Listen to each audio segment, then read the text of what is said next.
Good morning, everyone. Welcome to our 2020-2021 ACE Mentor Program of Northeast Florida year-end event and presentations. We're very excited to have everybody joining us today, and we're very excited for the organization as a whole and participating mentors, other students, school leadership, sponsors, etc. We're very excited to share what the students have been working on over the last 18 plus 22 or so sessions.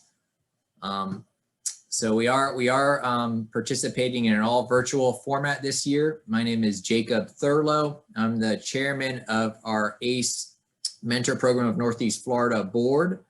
A little bit about the ACE Mentor Program for those that don't know, and you have to excuse me, I have to keep admitting people into the meeting. We are up to 40 participants now, and the number keeps climbing.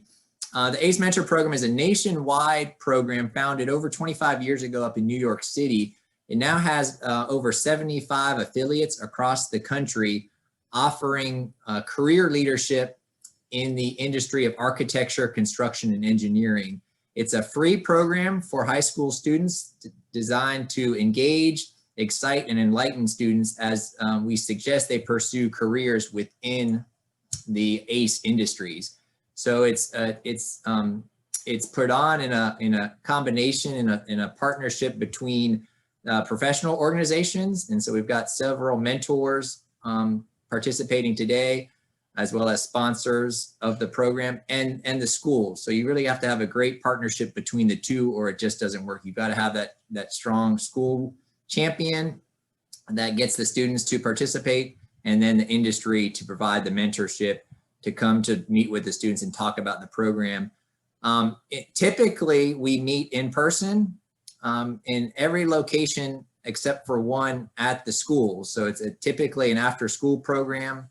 This past year, we pivoted and we went all virtual. We were always optimistic that we would be able to start virtually and then change it in person, and that didn't happen. We ran it all virtually, which had some other challenges. So I really appreciate the students for sticking with the program. It's a challenging program with a lot of concepts thrown at young people about what we do in the ACE industry. And then to top it all off, we were meeting virtually, which has its other complications. So I really thank the students for sticking with it this year. And again, I'm excited. I've only previewed the presentations, but you're going to see some really great presentations. I was kind of waiting. I wanted to see them all at one time, and so I only looked at them briefly just to make sure they were playing well. So we've got a full program this morning, starting with presentations from 10 different teams. So we had the program was administered at 6 different locations during 2020 and 2021.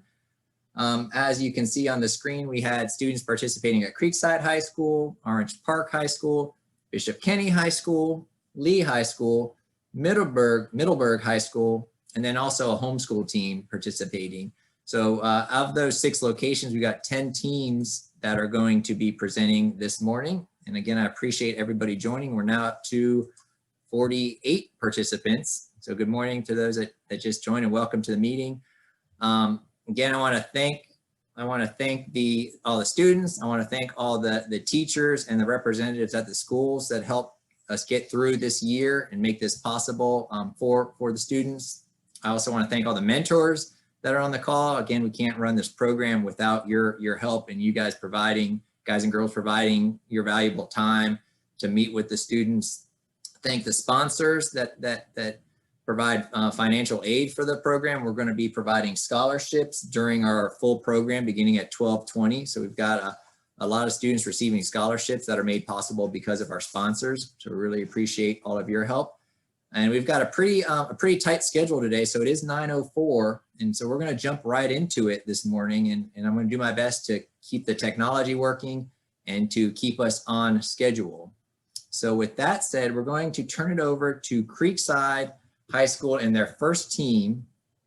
So what I'm going to do, just for everybody's information, the presentations were pre-recorded. So I've got 10 video files here on my computer.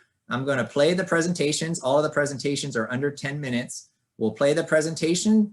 And then we will come back in real life and we'll ask the judges to all turn on their cameras. We've got 3 great judges here joining us today that we'll do a full introduction, I think, during the full program of those judges and thank them for their support. But after I play the recording, the judges will come on and ask any questions they have and provide feedback to the teams. So teams, be ready after your presentation plays. I see the Creekside first team already ready to go, and that's great. If you can have your camera on during the presentation, that's cool, but at least have it on when it's wrapping up so we can see you and make sure your audio is working, because that's going to be the time for some real life interaction. So that's the plan for today. I'm excited. Let's go ahead and jump into it. Anybody speak up if you're seeing that I'm doing something wrong, but you should see a Windows Media Player now, and I'm about to hit go on the presentation. And so let's everybody make sure we're all on mute.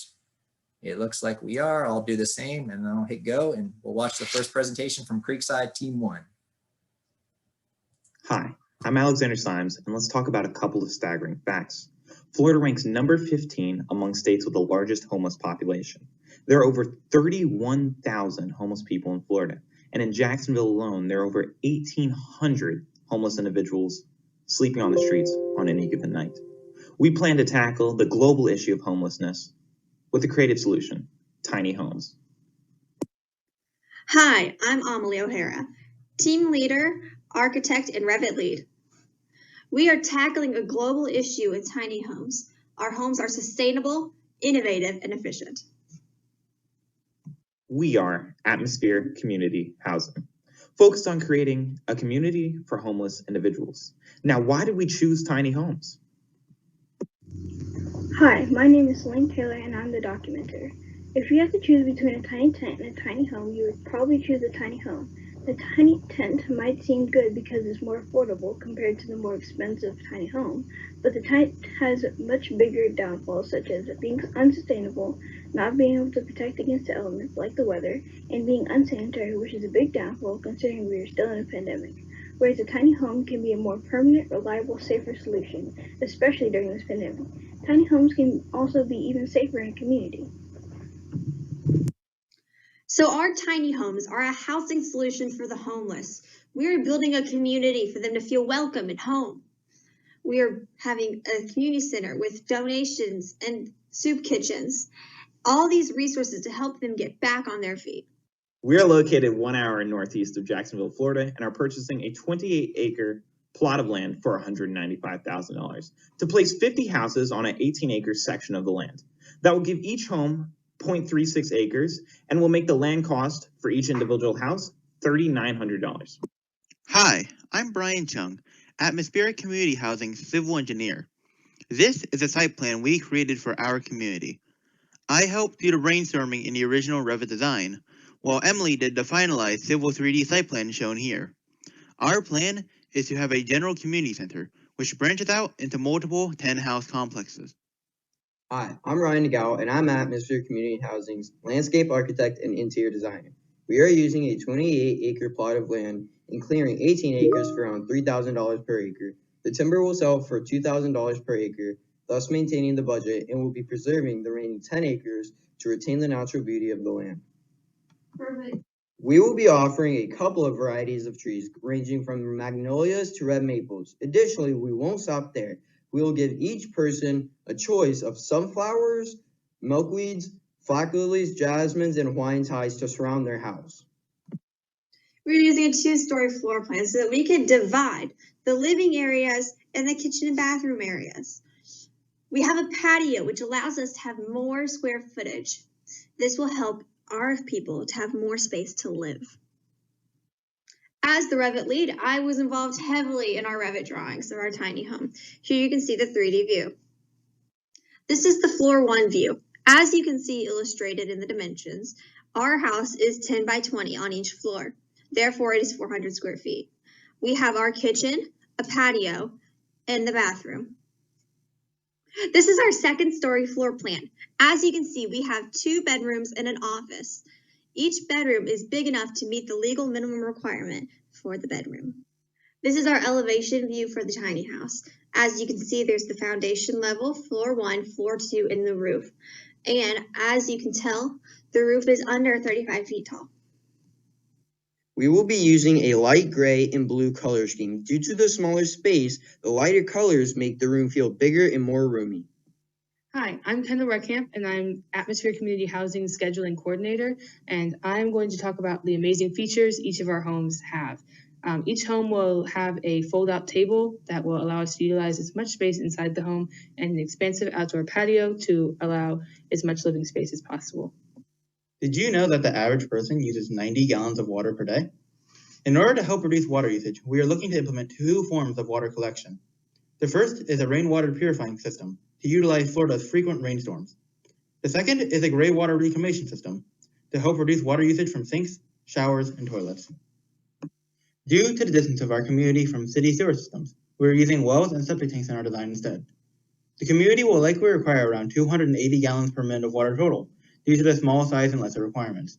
As such, we have designated 2 community wells per 5 houses, each dug around 500 feet deep.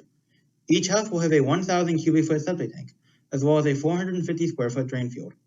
Due to the usage of wells and septic, the overall cost will be less than using a sewer system, while providing excellent services. I'm Rose Stuckey, Atmosphere Community Housing's mechanical engineer. As Brian said earlier, our tiny home plans on using water reclamation for outdoor uses, such as watering your lawn or washing your car. Without these uses, the average home uses about 224 gallons of water per day. Our tiny home reduces that to just 190 gallons of water per day. This conserves 238 gallons of water per week. An average American household consumes 30 kilowatt hours of energy every day. Our tiny home would only consume 20 kilowatt hours of energy per day. This would result in an electric bill of about $67 a month, saving $34 every month. Our tiny home uses a duct system in order to provide airflow to all parts of the house and provide sufficient heating and cooling year-round. Home ventilation and air conditioning accounts for 40% of a household's energy consumption. An average house would need about 70,641 British thermal units to heat and cool the entire space. However, because HVAC is measured by volume needed to heat and cool, a smaller house is able to reduce that energy requirement. Our tiny home would require only 13,200 British thermal units, which would further reduce our energy consumption.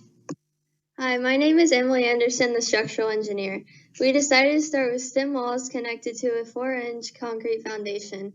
To build the structure, we'll use 2x4 wood framing and standard residential hurricane clips and straps. A hip roof will be used to accommodate for our design needs, and our expansive patio will be made of wood and will be sloped down for proper rain drainage. This is our wall section. It includes the stem walls, foundation, joists, drywall, and the roof. Our exterior is going to cost us about 65% of our pre-labor budget, and that's going to run us $33,000. Our interior is going to run us about $9,500. Our mechanical, electrical, plumbing is going to run us about $4,400, and our miscellaneous fees, which are things that don't fit in either of these 3 categories, are going to run us about $3,400. Finally, our land cost and development is going to run us $3,900 per resident, and our land development for the 18 acres is going to run us about $360. That brings our total estimate to $105,000, leaving us $20,000 to work on things such as well, septic, which will run about $10,000 total, and then for the other $10,000, we can allocate that towards roads and community center. Our project will take 3 months to complete. So if we were to start on April 30th, we will be done on July 28th. In red is our critical path. If anything on this path is disrupted, then the entire project is set back. To combat this, we created 2 weeks for weather days so that if we are delayed by weather, our end date will not be affected. We allowed 3 days for initial permitting, although permitting will be happening throughout the entire project. We gave Earth a foundation 14 days to completely set to ensure that our house will have a strong, solid foundation. We estimate that our septic system will take 2 weeks to install, and this can be done at any point throughout the entire project. We are improving our community by helping to house local homeless families. Throughout this ACE project, we have learned many valuable skills, like the value of teamwork, the importance of meeting deadlines, and how to use the many programs that engineers still use today, like Civil 3D, Revit, and Microsoft Project. We also would have never made this far without the use of our mentors, who have taught us very valuable skills that we can use during our engineering careers. Overall, without this ACE project, we would have never learned about the many skills that we know today. Thank you for letting Atmosphere Community Housing take you on a tour of our tiny home project.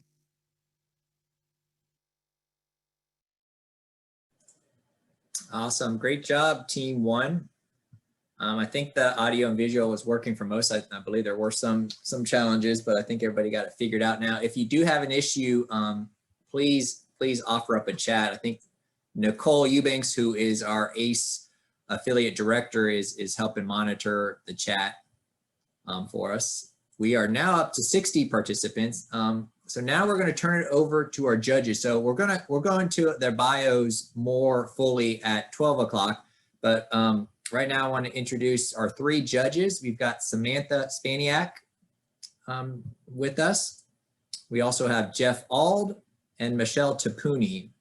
So I saw Jeff earlier on screen. I don't see, I don't know.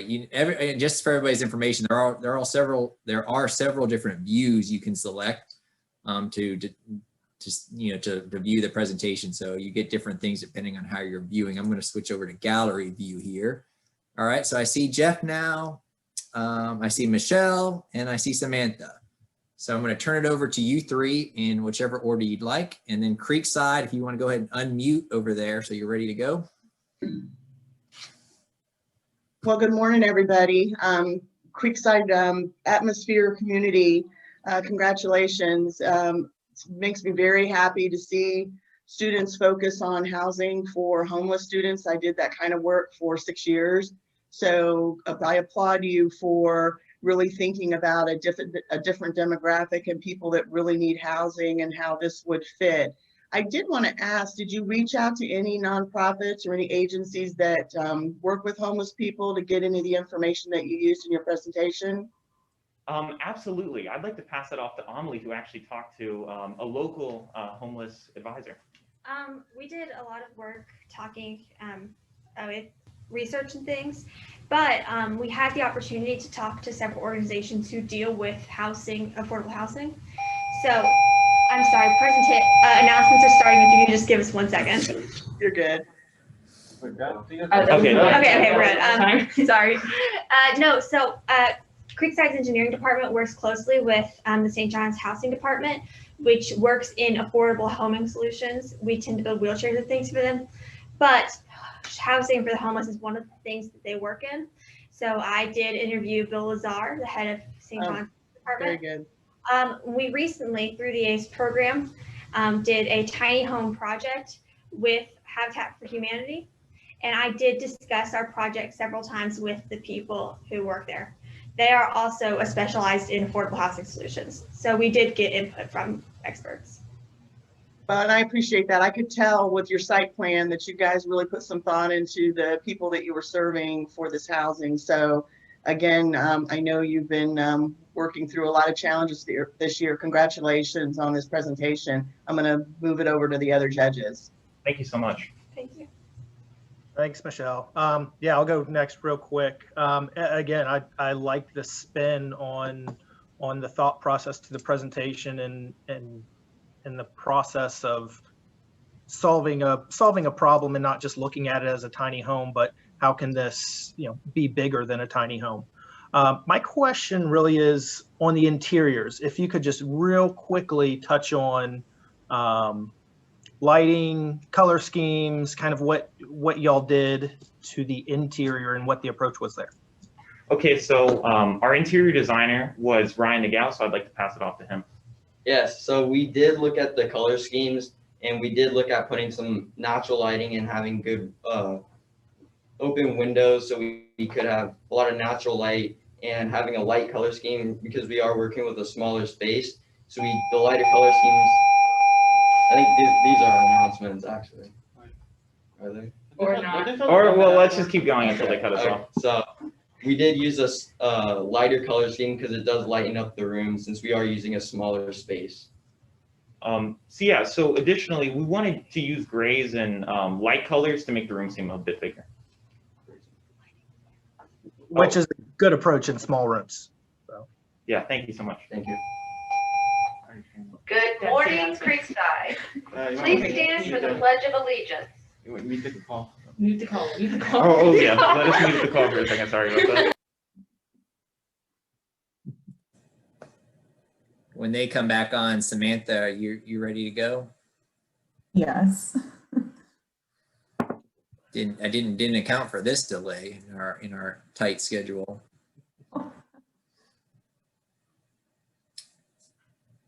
We might not have a break between presentations. The next team is scheduled to go on is from Orange Park at 9:23. It's 9:21 now, just a heads up by the official time clock. I'll let them let me know when they're ready.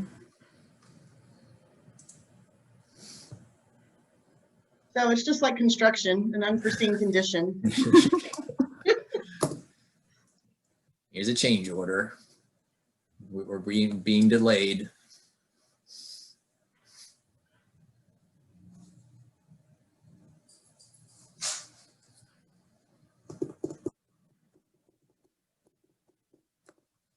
Gives me an opportunity. I'll get Orange Parks ready to go.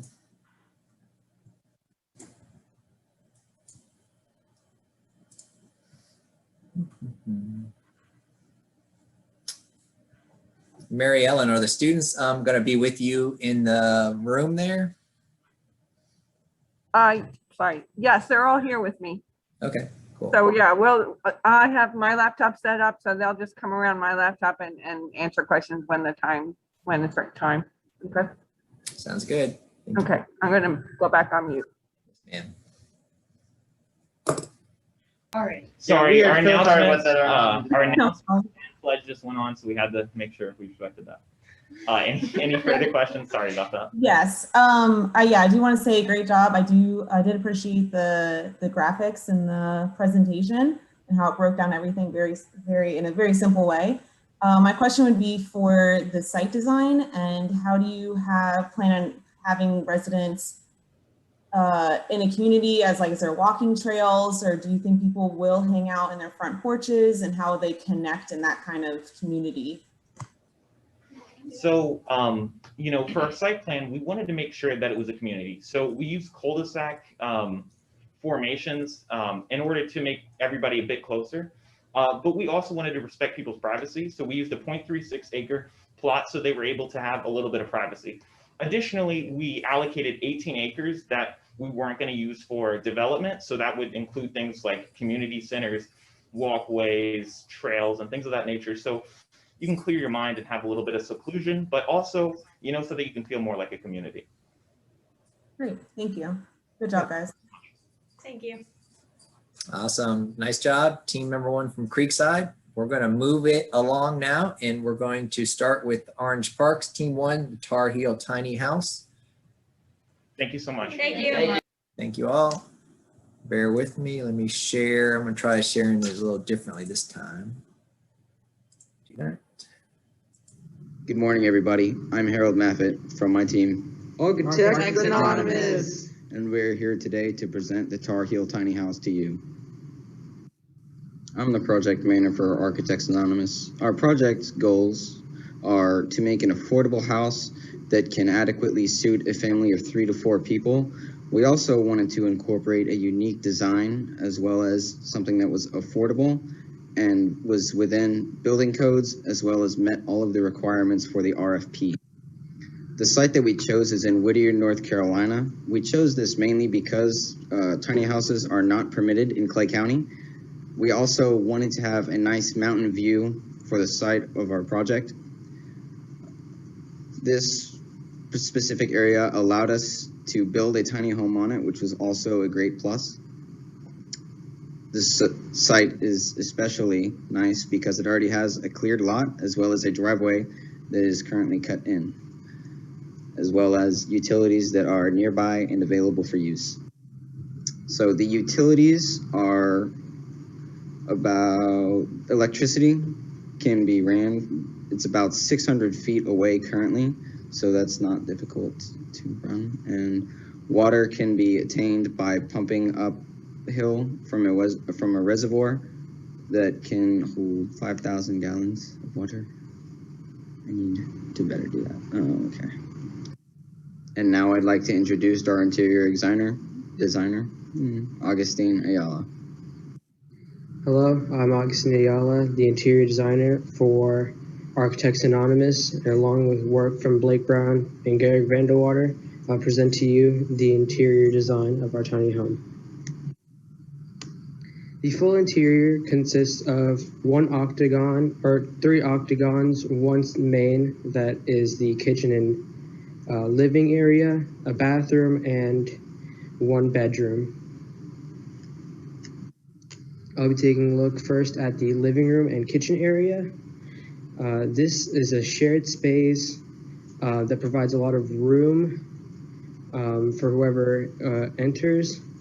One of the most notable things about this room is the Murphy couch bed that we will be using. It is a couch and coffee table that turns into a bed whenever the user pleases. On the other side of the octagon, there's the kitchen and bar entertainment area. This combined countertop area provides a lot of room for whoever is cooking. They can do a lot of things there, and a lot of storage as well. Next, I'll be taking a look at the bedroom, which accommodates up to 2 people, has a lot of storage and an office space as well. The storage and the office area are easily accessible and is once again a cozy room. Now I'll be taking a look at the bathroom, which is another open and accessible space with ample storage and a combined space with a washer and dryer machine. This room also continues the neutral and wooden style that is throughout the whole house. Now I'd like to introduce our structural engineer, Justin. Hello, I'm Justin Holt, the structural engineer of this project, and let's quickly go over the roof. So one of the big selling points of this project, of course, is the octagonal design of the roof, which led to a nice, unique design challenge with 8 nodes connecting into one central node, as you can see in the roof framing plan. So this was a fun and unique area of design, which we were able to very much get down with and actually really enhance the design of the house with a indoor and outdoor section, which was amazing. See, if you look into the structural wall section, you can see the indoor-outdoor divide with the 2 foundations and the 2 wall pieces. On the right side is the indoor divide with the vinyl and the insulation, and the outdoor divide is the main post of the house. Then you can see how the roofing also connects with the end of the roof being at the main post and the big inside having a nice support, as well as the alternation pieces adding roof. And all this was just a amazing different design and a lot of fun. Now let's go get to Milton with the mechanical engineering. Hello everybody, my name is Milton Flores and I'm the mechanical engineer for this project. So on the left, we have a mini split system that we chose for our HVAC because it has a high efficiency, cost-effective, ductless, and multi-zone. Now on the top right, we have a fan that is energy efficiency with a ventilation that can improve comfort, multi-directional airflow, and it can reduce our heating, cooling bills. Now, right next to the HVAC system, we have a mini split sizing chart and the prices of what it shows of the size and the cost that can be in the tiny home. Next, we have indoor heating. The first thing we show is electrical and propane fireplace wall unit, so it can heat up a room and provide heat for everyone. Next, we have a wood fireplace that can be used for emergencies. For example, like a power outage where nothing works, and now you have a wood fireplace where you can just put logs in and lit it for a fire. Now changing the subject, we have sustainability. Now this is the features of the sustainability we have is engineering efficient with the long-lasting materials. Then we having a local material sourcing with low impact development. Then we have a rainwater and storm use. After that, we have a low VOC with paint, tiling, and plastics. Now for our energy, we having a solar power panels to use for our lights. Now introducing our budget and schedule, Kenny. Oh, well, I'm here to talk about the schedule and budget. For schedule, our planning phase is expected to go from May to July, and leading right after that ends is the design phase, which is expected to go from the end of the planning phase in July to midway through October. In our construction phase, the site prep is expected to begin for that in August and go to the end of the designing phase, and building will begin where the design process ended and go until January. For our budget, our total for the exterior, interior, mechanical, everything within the house itself comes out to around $49,000 total. And along with that, with the labor, land, site development, and foundation, the total cost of this project is about $116,000 with a total square footage or total dollar per square footage of $380. And now I shall end off this presentation with Justin. Hello again, I'm Justin Hart, and finishing off this project with a quick thank you to all the mentors. Some people I would like to have particular consideration to are Mr. and Mrs. DeMarco, who were essential to this project continuing, and Miss Kelly, who was amazing when helping with the Revit file. So now, does anybody have any questions? All right, great segue. So yes, let's go to the judges again for questions for the Orange Park team. Hey, Jeff, you want to kick us off? Sure, why not? I'll say I really like the octagon shape. I really like the layout to it and kind of how you guys fit the outside porch into that. I guess, you know, with the tiny home, I go back a lot to the space and how the space is used. How did y'all think about laying out the interior octagonal space and the usage of that space? So when we designed the house, we wanted the space to be multifunctional. So we decided that when in building, we wanted the kitchen and the main living area to be all in one space. So that's why we did that. So we sort of combined a living room and a master bedroom with the kitchen in mind as well, to be close by. And the other rooms, since they needed to be separate, we decided to split those off into two separate octagons. Got it. Thank you. I can go next.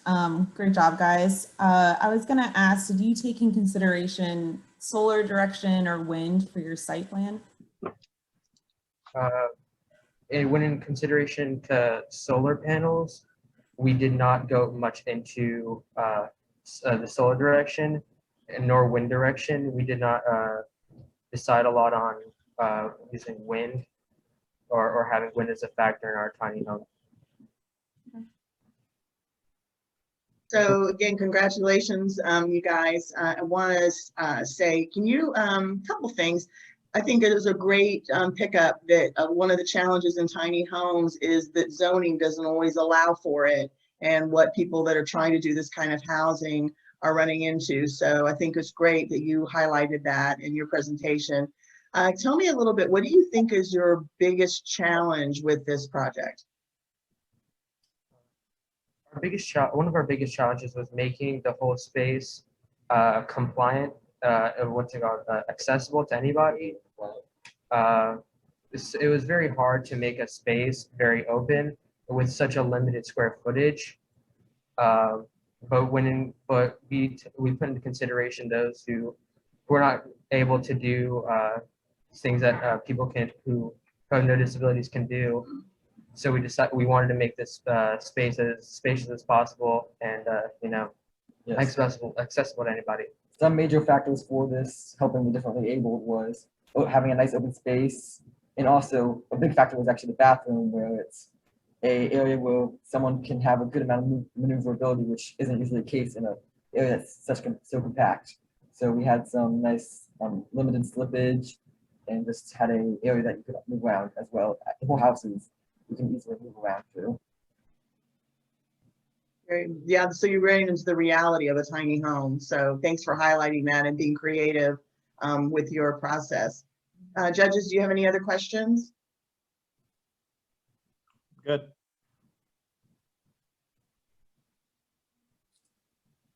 All right, great job again. Congratulations.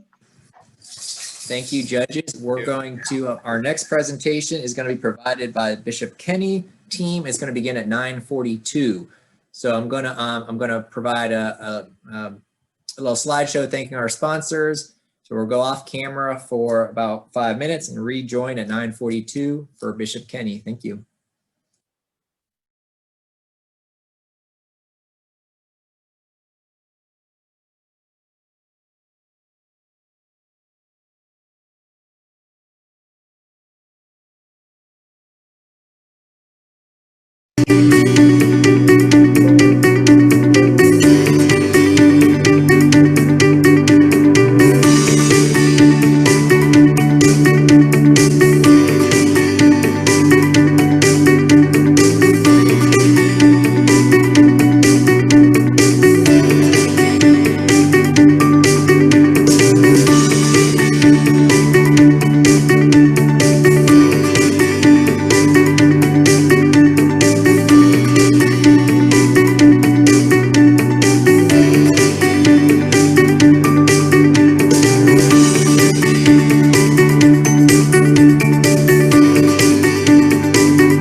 that was a quick break, 9:42. Let's get back into it. Next up, as mentioned, we're going to have a presentation from the Bishop Kenny team.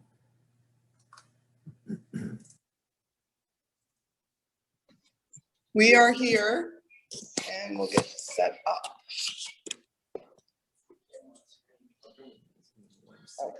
Up to 65 participants for those keeping track at home.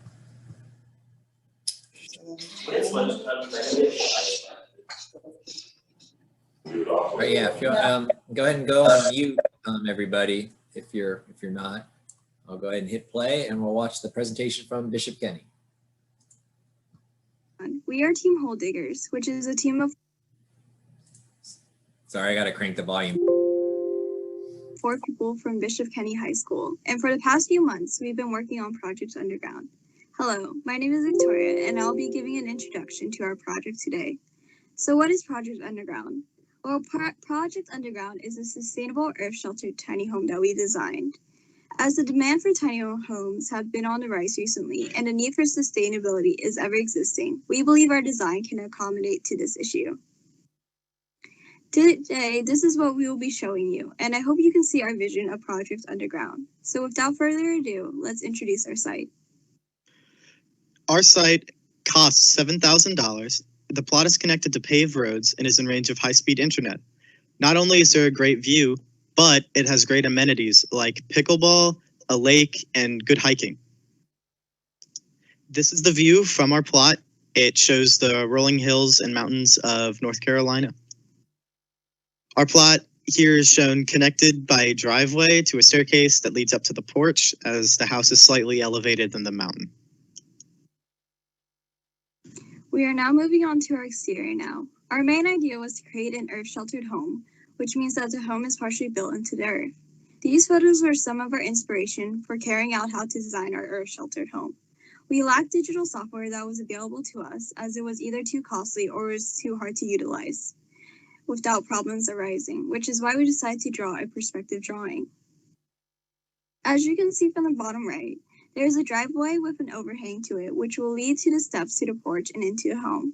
The steps are long and low-rise to allow for easier walking up the mountain. As you can see, the home is surrounded by mostly the organic environment of the mountain, which we wanted to maintain. Going on to the floor plan now, this is the design of the floor plan of the house. It is a 385.5 square foot conditioned space with the inclusion of a 178.5 square foot porch, so that there will be more room to do more outdoor activities, which is why the porch is quite large. The basis of our floor plan is to highlight the natural beauty and atmosphere of North Carolina, which while also following regulations, which is why there are windows covering most of the exposed exterior wall, as well as the bedrooms are near the front of the home. As the windows not only give an amazing view of the scenery of North Carolina from your room, but also provides an extra exit route in the home as required by fire safety regulations. The rest of the home is mostly open space to allow as much room to be utilized, as space is usually limited in tiny homes. It was also designed that the living room would be near the front so natural light will be received. The office is in a remote corner of the house so that the outside noises won't disturb the home. The bathroom and kitchen are located near each other so that they share their plumbing. The bathroom is also quite big to accommodate for a stacked laundry machine, as well as allowing for a tub shower if a person cannot utilize a shower. This slide here is a visualization of what the floor plan will look like if the interior design were to be put in. Now we will be moving on to the wall section. Hello, my name is Grace, and on the left you can see our exterior wall section. It is composed of exterior siding, sheathing, an insulation panel, a stud, an air barrier, and a gypsum board. A unique feature of having an earth-sheltered home is the requirement for cast-in-place concrete. On the right, you can see our interior wall section, which is composed of multiple components, including multiple studs to meet various fire safety codes. And now moving on to our electrical layout. Hi, my name is Josie. I will be presenting our electrical plan. Since our design is supposed to highlight the natural features of the landscape and site, we wanted to make sure the house is suitable to spend time outside. On the porch, there are lights and a fan so the owners can spend time outside at night. In addition, we incorporated less lighting in the front bedrooms and living room because the windows will let natural light into the rooms. In contrast, we installed more lights in the bathroom, kitchen, and dining room because the natural light most likely won't reach them. In the back utility room, we're installing a water heater. Because of that, I put the electrical panel in a bedroom so that they won't be able to be near each other because it's a hazard. Also, the thermostat is located far enough away from the entrance so that the outside temperature will not make the thermostat fluctuate. We also installed several special purpose outlets for the refrigerator, washer dryer, and TV. Now I'll move on to the interior design. On the bottom left, you will see our chosen flooring. Its dark tones will contrast the lightly colored walls. We're also considering using the reclaimed wood for all of the flooring if we have enough. This will be from the excavation that we do of where the house is going to be on the lot. The exterior will be painted extremely light brown, which will complement the natural landscape. In the interior, the walls will be painted a very light blue that will match the beige exterior and accents. On the bottom right, you see our kitchen countertop and backsplash. Hopefully this helps you visualize our vision for the interior. Now Victoria is going to show you the construction schedule. This is a Gantt bar chart of the estimated construction schedule that we made in Google Sheets. Since it takes less time to build a tiny home than a traditional 2,000 square foot home, we of course wanted to follow the same path, but we also did not want to rush the project in case there was any delay or mistakes made. That is why we have plenty of time for each section, while also having parts done at the same time, like laying the foundation near the same time or as the paved driveway. In the next slide, the picture to the left is of a hypothetical date if the project were to happen next year, as we chose March as it is the start of spring, meaning there will be less harsh weather like snow that could impact construction. The picture to the right shows the duration of each part of the construction, with the project finishing after 116 days of construction. Now we're moving on to the cost estimate. Some highlights of our cost estimate were our property cost of $7,000. We also had a unique roof that cost us just under $2,700. With our home being built underground, a lot of money went towards our exterior and our interior costs. We wanted to ensure the structural stability of our home, even with the cost of mechanical, electrical, and plumbing systems, as well as the cost of appliances. We still came under our budget of $125,000 at $124,044.65.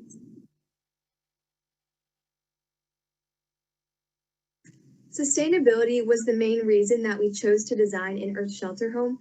Because it is built into the mountain, our home is naturally insulated, which will reduce the need to use heating and air conditioning. It also protects from extreme weather events like tornadoes and hurricanes. The nature of the earth shelter home also ensures that it is quiet and low maintenance, and energy efficient too. We also took advantage of the strong North Carolina sun and incorporated large windows for lots of direct sunlight. Other sustainable features would be the green roof, which helps with insulation, reducing greenhouse gas emissions, and stormwater management. We will also be reusing the trees that are cut down and incorporating the lumber into our home, such as building the deck or building the overhang for the driveway or for the flooring inside the home. Not only that, the rock we excavated from the mountain will be reused and crushed down into gravel, which we will be using to pave the driveway. We also included a compost bin as there is a lot of vegetation in the mountain, which will also allow for a garden to be started. Finally, although it was not in our budget, we added potential to place solar panels in our home, as North Carolina offers a ton of solar power incentives and is second in the US in solar producing energy, which is what we would have liked to include it if it did not break the budget. That's why we left space to incorporate solar panels. Now it's time to conclude.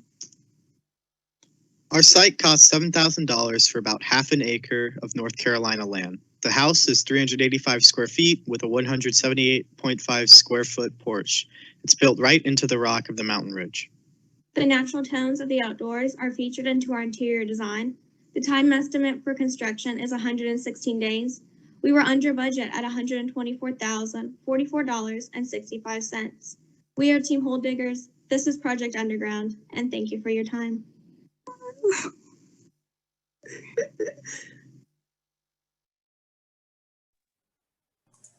Awesome job again. Third team. That was our first team from Bishop Kenny High School. All right, so I see Miss Gallup. I see the students on camera. If you guys want to go ahead and unmute, and we'll ask the judges to take it away again. Hey, Samantha, you want to start? Sure. I want to say great job, guys. I enjoyed the visual of your presentation and how everything was clear and in the same spot for every slide.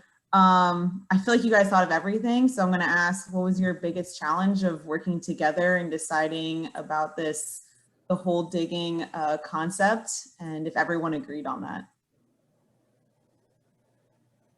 So a lot of our problem when building the house was because of the slope of the lot that we chose. And we actually went into designing certain like stilts to put it on and concrete foundations, but nothing seemed to work right. And we wanted to make the project unique in some way. And we did research when we came up with this problem, and we found the earth shelter design, and we thought it'd be the perfect way to utilize the North Carolina mountain, because we could actually build into it while adding sustainability in addition to that. Great. I thought it was great. Thank you. Yeah. Yeah, I love the kind of the creative thinking and alternative approach going into the mountainside. On that, did you guys look at the grade changes and the slope of the mountain and how far back you are going to have to go to not bring in, you know, additional fill and slope it itself? Okay. Unfortunately, like we didn't really have access to it since the area was kind of remote and stuff like that. So we just used information from our mentors, and they helped us to like estimate on how far back should we put it. And so that's how we we centered our like building plan around that. Okay. So a great job, you guys. And again, I agree with everything the judges have already said. The creative thinking in thinking about carving out the side of a mountain to put a tiny house, really smart. Can you tell me what do you think will be the biggest, it's probably obvious, but the biggest construction challenge, and how you address that with this project? Do you want to go first? Yeah, the biggest was definitely our budget, was ensuring stability while maintaining like our budget of $125,000. Because obviously you don't want anything to cave in on your house. So we had to have cast in place concrete to support all of our walls and to support our roof. So we had to fit that into our budget, which caused us to make wise decisions and eliminate some other things, but we were able to ensure that structural stability in the end. What would be the one surprise thing or aha moment you guys had while you were doing this project? Well, at some point in the project, I was worried about how unique our solution was, because we just had an average tiny home, and I wanted some unique features. So that's kind of like the aha moment. We started to brainstorm immediately, and some of my teammates thought of this idea. Very cool. Jeff or Samantha, you have any other questions? Nope. Great job, guys. Good job. Congratulations. Thank you. Awesome. Yeah, nice work again. That we're up to 72 participants now. So welcome everybody to our 2020-2021 ACE Mentor Program of Northeast Florida year-end event, all virtual this year, and hopefully the last time we have to do this. Looking forward to coming back in person beginning next school year. Our next presentation is going to be provided by Lee High School beginning at 10:01. Official time is 9:56, so we've got about a 5-minute break. You may want to turn down your audio again. I'm gonna display our sponsor thank you slides once again, and then we'll resume at 10:01 promptly. Thank you.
All right, welcome back, everyone. 10:01 on the dot. Got a few more people joining here. Let me let them in the room.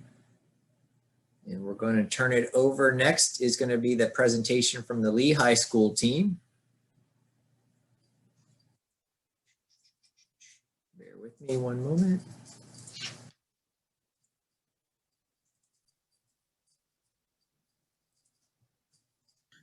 This is Team Lee with the Tiny House Project presented by Kiana Pickett and Cornelia, Demetrius Jones, Sean Lovely, and Joy Akimbola. I'm currently Sean Lovely.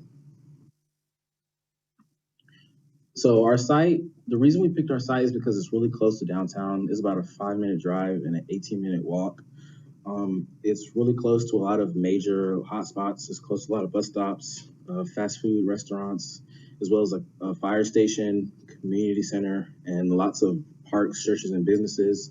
It's also close to a grocery store, as well as a hospital and the college, one of the FSEJ campuses, as well as a library. Those are, you can see here, some of the areas, like the churches and the grocery stores, as well as the bus stops and some of the restaurants. So the site plan where we picked that was, the address for the site is 225 East 2nd Street, Jacksonville, Florida 32206. The land value of the area is $27,761. The total area is 4,630 square feet. The dimensions of the area is 36 feet by 125. And the dimensions of the house is 16.3 feet by 16.6. And the gross dimensions of the house is 1710 by 18 feet. I'm Demetrius Jones, the architect and interior architect. The first floor will comprise of 4 entryways. From the back of the house, there's a door leading to the storage under the stairs. There's a door on the left side of the house of the porch, and there's a door in front center of the house. The front of the house will comprise of a living room and a bedroom, with a kitchen and dining room merged into it, separated by an island. There's a bathroom under the stairs, and then the stairs will lead up to the loft, which is a bedroom comprised with shelves in the corner. The first floor is 16.3 by 16.6, which equals to 668 square foot. And the loft is 11.4 by 16.6, equaling to 132 square feet.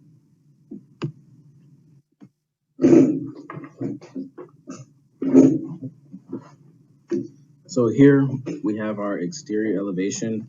The total height of the house, including the first floor and the second floor loft, is 27 feet.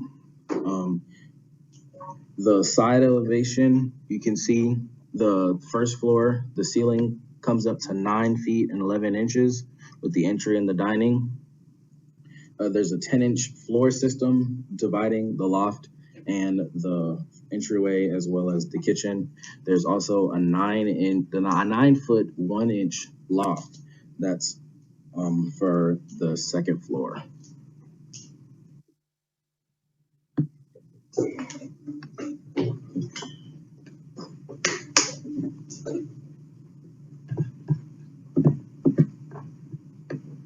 Okay.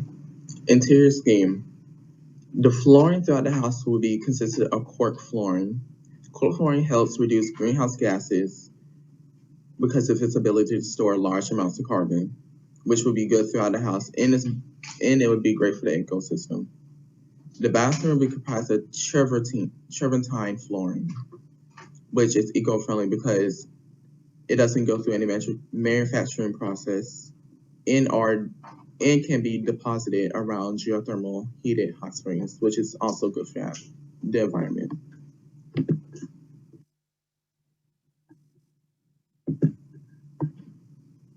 The decor and furniture will be comprised of repurposed furniture and sustainable fabrics, which is also great, which I chose a lot of wood material because it's easier to recycle and it's easier to repurpose.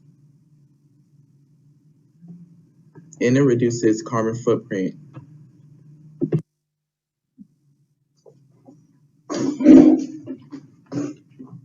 So for our sustainable features, we have LED lights, which are very energy efficient.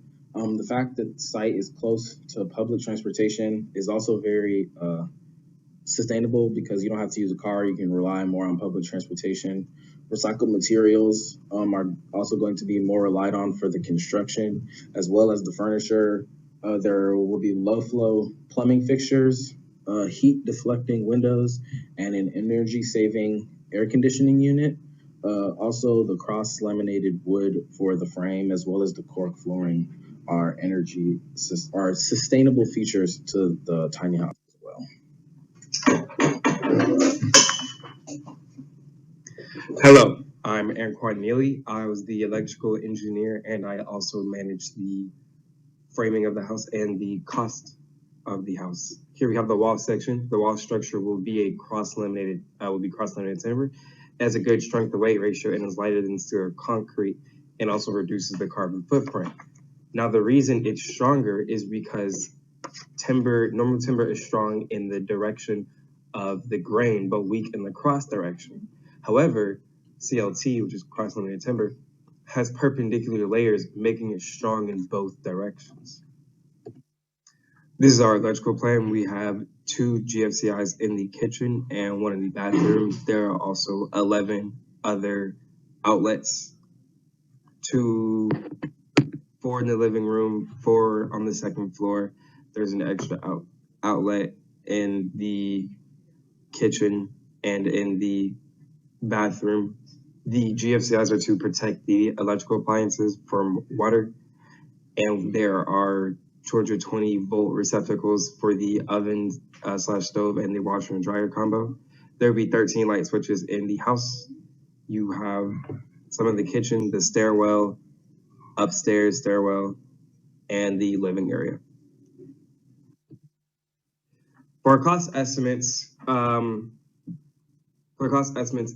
total will be $82,786 with the prices listed out here. We have roofing $750, cork flooring $2,400, wall structure $21,500. The bathroom sink is around $175.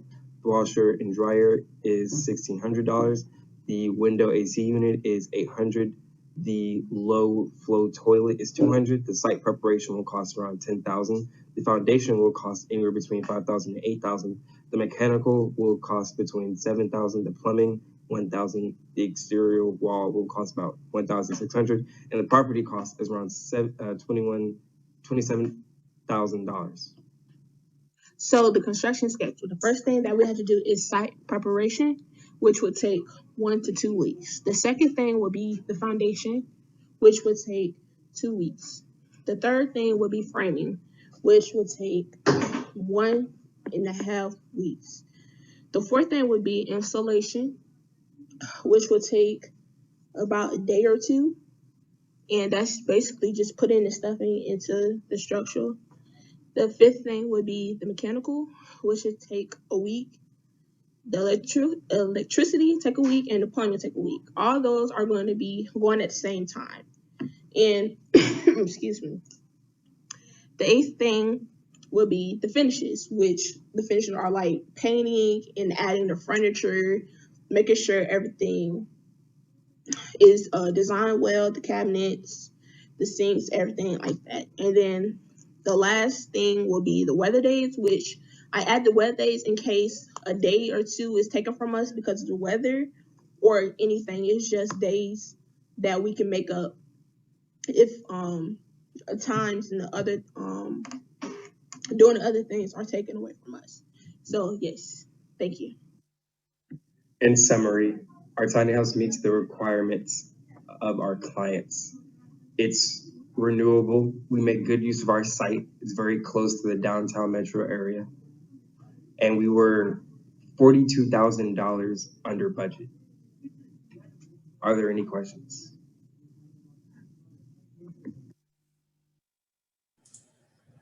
Another great presentation. The judge, their hands full here, 4 down, 4 really good ones. All right, we'll turn it back over to Michelle, Samantha, and Jeff.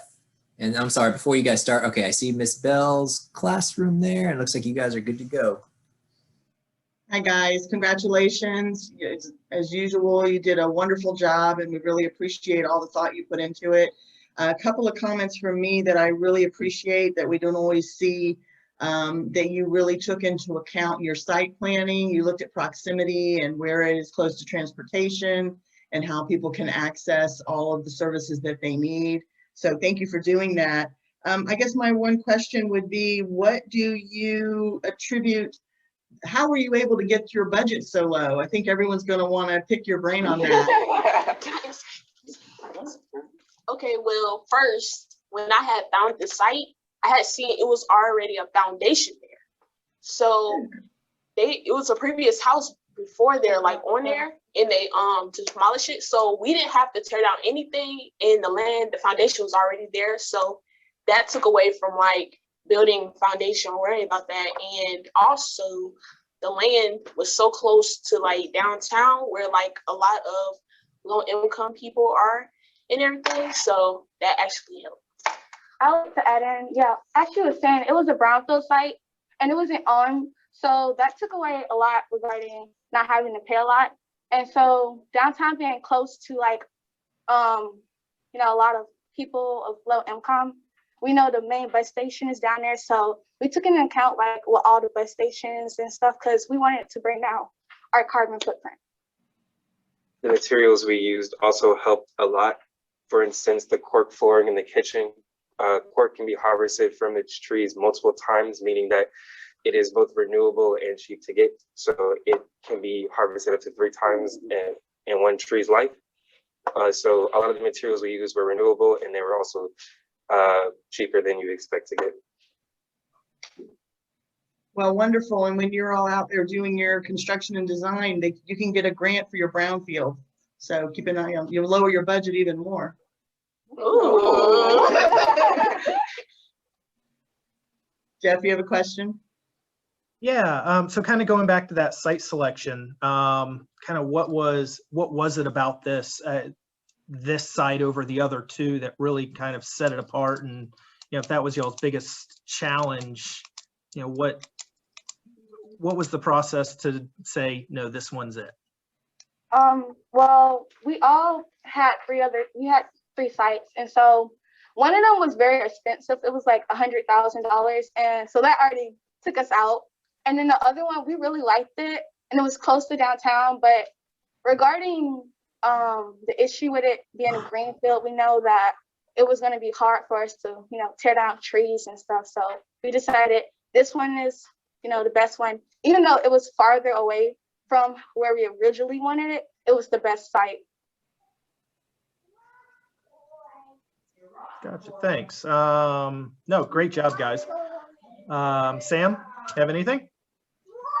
You guys kind of answered my questions in the other questions, but I was going to ask, since the site is in Jacksonville, I was going to say good job about amenities and bus stops.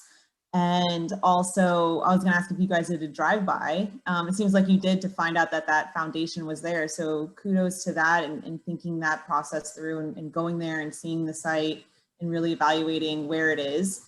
And then I also noticed that you guys all had multiple hats in this, and multiple roles. And so I was going to say good job on that, and expanding your horizons on what role you can take in a big project. So congratulations. Thank you. Thank you. You guys should be very proud. And I love that you did something in the urban core. Thank you. Thank you. Thank you. Some great job, Lee High School. All right, I can't believe it, but we're staying on schedule pretty well here. 10:15 by the official time clock. Next presentation will begin at 10:20. So a little 5-minute break for whatever people need to do. We'll go off camera and mute, and then join again at 10:20 for Creekside's second team's presentation. Thank you.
All right, we're back. I feel like I'm getting the hang of this hosting gig. It's 10:20 now, so we're going to move along in our agenda.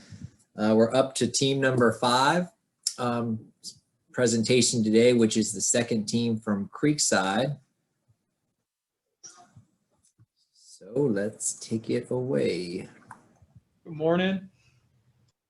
Good morning, guys. We're going to play your recording in just a second here. My name's Grayson Johnston. I'm the team leader, and we're Team House to Home. Hello, my name is Caden Cruz, and I'm here with the architectural design of our house. Currently, a 398.3 square feet, and it's a 2-story residential property. It was created using mostly Revit. This is the first floor view of our house. In the bottom left corner, you'll see that that's where our bathroom is, and there's currently a washing and drying machine there. Right above it's kind of like our kitchen area, and to the top right, you'll see a ladder there. We'll elaborate on that in a little bit, and there's also a desk space for an office. This is our second floor view of the house. There are 2 ways to get this second floor view, which is the ladder and also the staircase that goes outside of the house. These are the front and back isometric views of the house. You'll see there's a little pathway to the front door and what the ladder looks like from the actual outside of the house, and how it leads up to the patio and how you can get to the top floor bedroom. My name is William, and I'm here with the structural side of the project.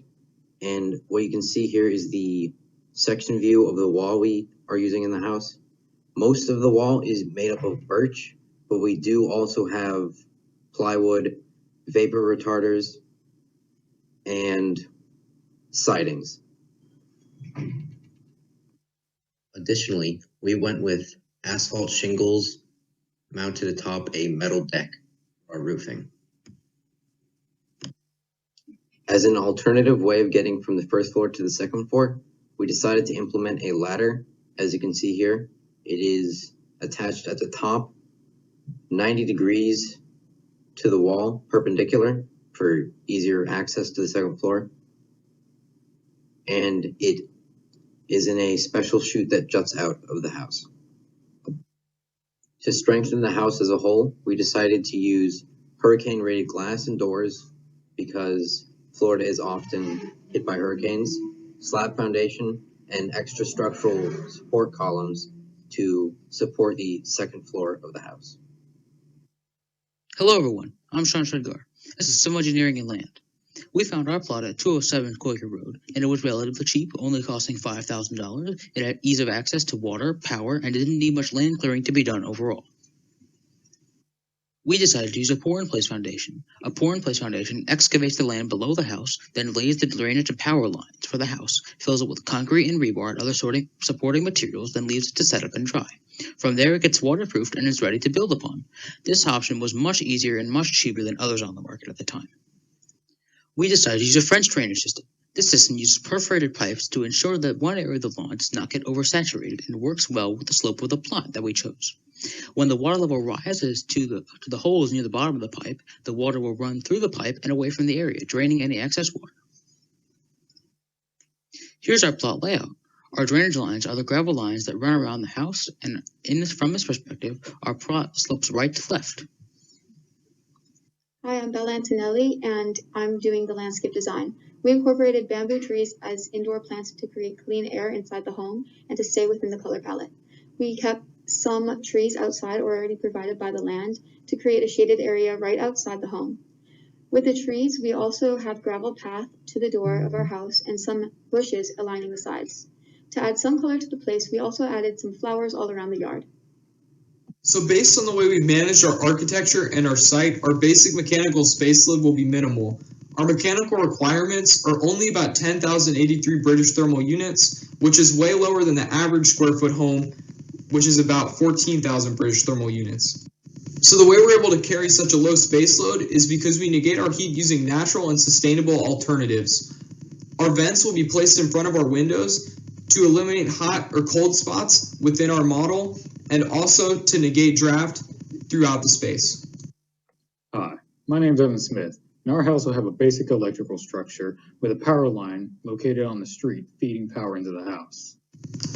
So our home has windows on all four sides, but a majority of them are on the east and west sides of the building to minimize the direct sunlight that gets in. This effect allows us to let in a lot of natural light while keeping our mechanical and electrical costs low because we're minimizing our direct sunlight. To prevent the house from feeling closed and claustrophobic, we provide the first floor with ample lighting and a ceiling fan. For the bedroom located on the second floor, we have a single light combined with a ceiling fan. So both the Illumination Engineer Society and the American National Standards Institute have a set of regulations for the amount of usable light you can have in a space based on the way you plan on utilizing that space. So we designed our lighting plan based off these recommendations to get the most out of our very limited square footage. So the average United States residence uses 270 kilowatt hours of electricity per month. We're projecting a 40% decrease in this number due to our sustainable features, leaving our house only using 162 kilowatt hours per month or less. The electrical bill is also keeping in line with the low-cost model of our house. The average monthly bill will be around $30, while the estimated yearly cost will be around $360. Hello, I'm Sydney Lynch, and I was in charge of the interior design and sustainability aspects of our project. For sustainability, we decided to include a solar water heater, a water harvesting tank, a composting toilet, and a CO2 monitored HVAC system to reduce the water use and the electrical costs of our project. In accordance with the U.S. Green Building Council, we have estimated that our house would receive a 77 LEED score, leading to a gold certification.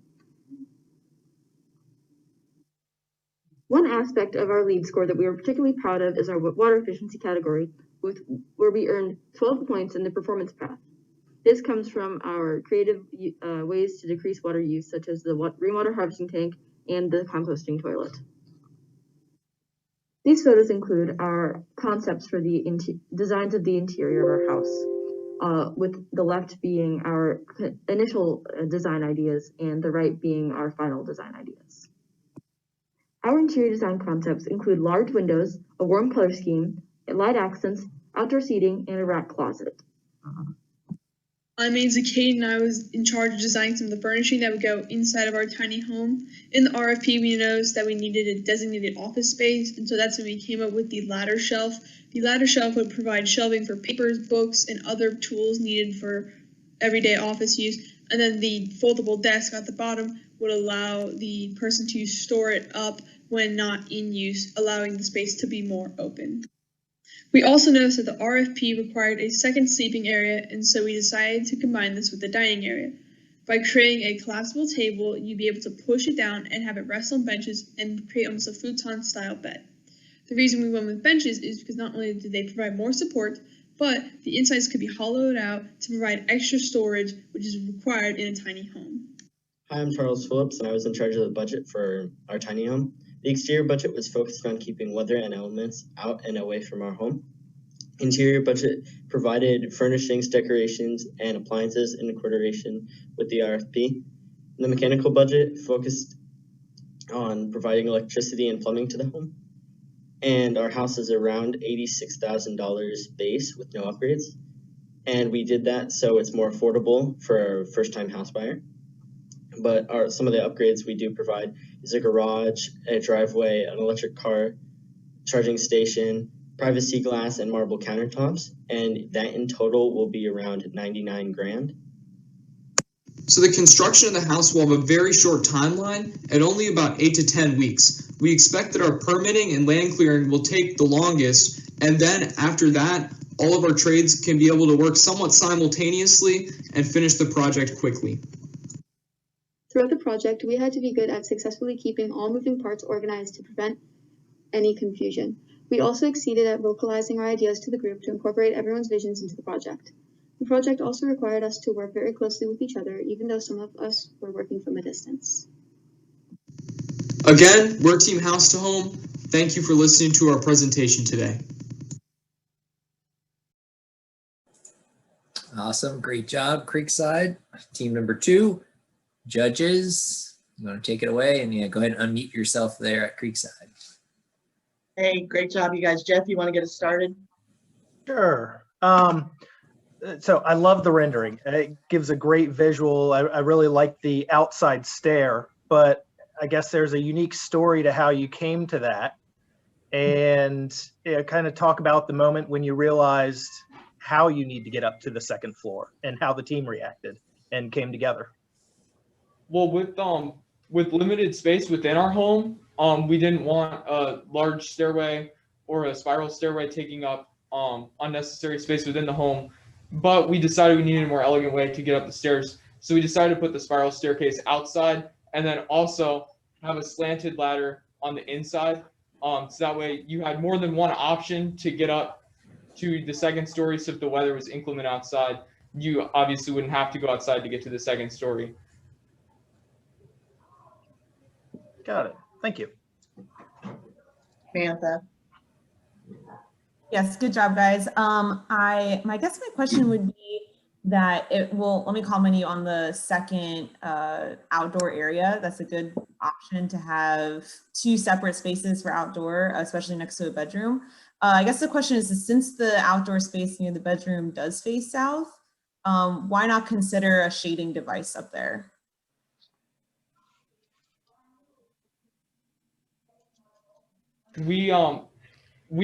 That's an outdoor seating area, so we wanted to basically capture the outside in that.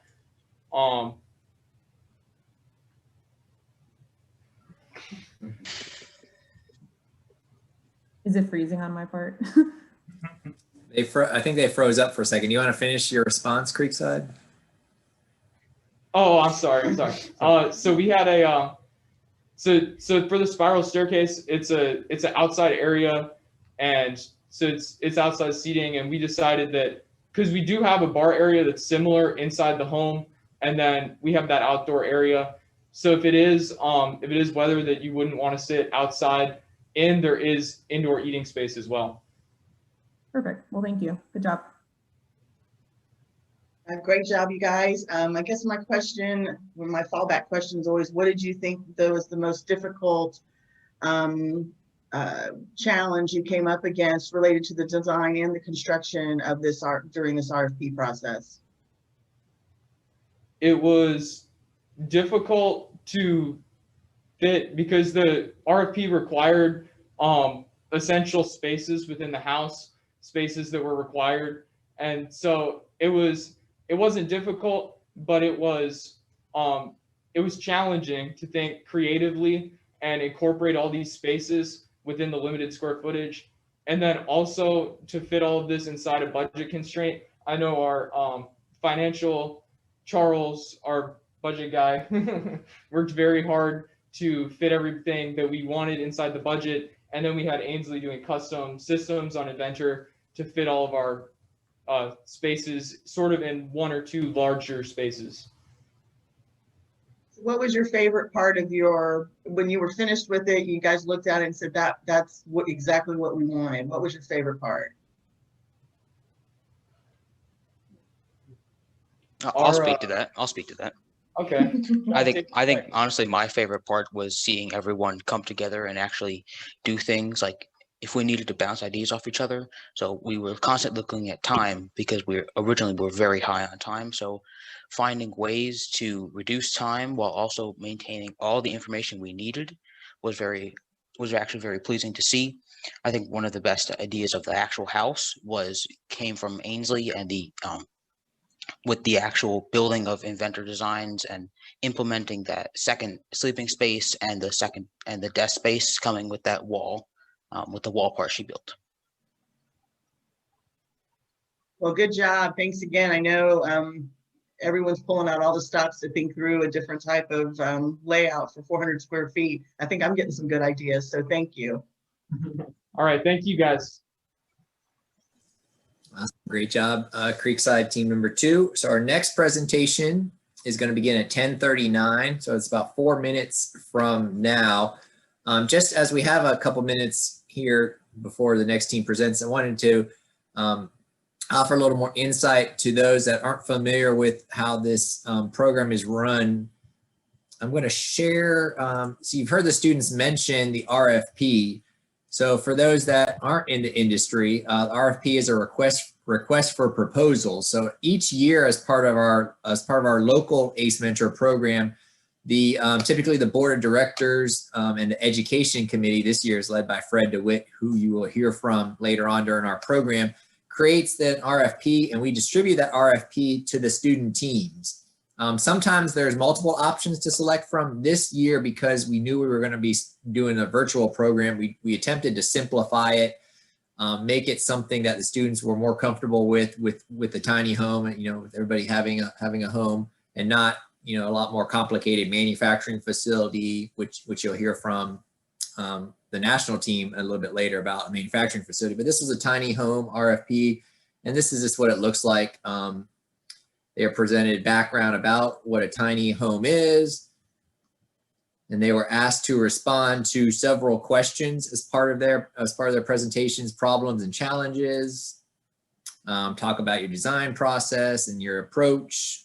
Talk about social, ecological impacts and what you learned. So in addition to the presentation that everybody's viewing today, the teams also had to prepare and provide a written narrative that answered these questions. So that narrative was completed earlier this week and shared with our judges. So there's more to it than what you're seeing today. And then they had some prescriptive requirements. So they could not exceed 400 square feet. It could not be higher than 35 feet, et cetera, accommodate 3 to 4 people. So they had some constraints that they had to design around to make it a little more difficult. They also had a budget of $125,000. So as you hear the teams talk about their price, they had to be sure they were under that amount. And they had specific requirements that their presentation had to include: site selection, constructability, sustainability. You've heard all the teams talk about landscape, and then kind of surrounding activities and quality of life elements. And then as I scroll down, you'll see again, there's several more requirements that their presentations had to include: site plans, floor plans, elevation sections, the stuff that we in the industry do in real life. So the documents that the architects and the design team create, and the documents that the engineering disciplines create, and then the construction managers create cost estimates and schedules, all requirements of the program. So it's really intended to require that the student teams do a little bit of everything that we do in the ACE industry. And there's the narrative that was mentioned. So just wanted to take an opportunity while we had a couple minutes to brief everybody about that. We're only less than a minute away from the next presentation, so we'll just hold here until 10:39, and then the Middleburg team, if you want to go ahead and turn on your cameras. I'm not sure if you're meeting all in person. Oh, there you are. I see Mr. Carson's feed. All right, so you guys hang tight, and I'll get the presentation ready to go.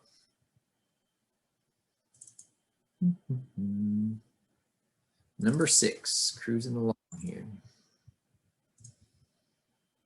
Okay, all right, 10:39. Let's go ahead and get started. I'll share the presentation. And we're going to hear now from Middleburg's team, number 1.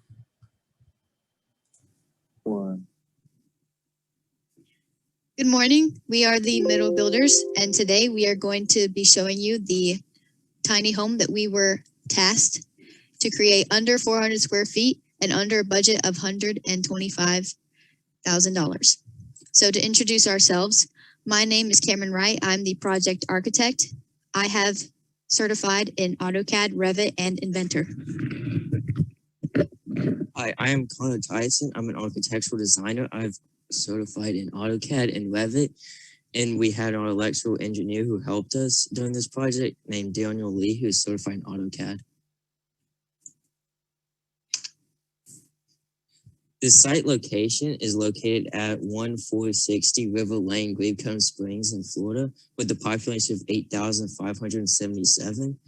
This location gives a good outdoor lifestyle with boating, skiing, fishing, biking, and other outdoor fun stuff.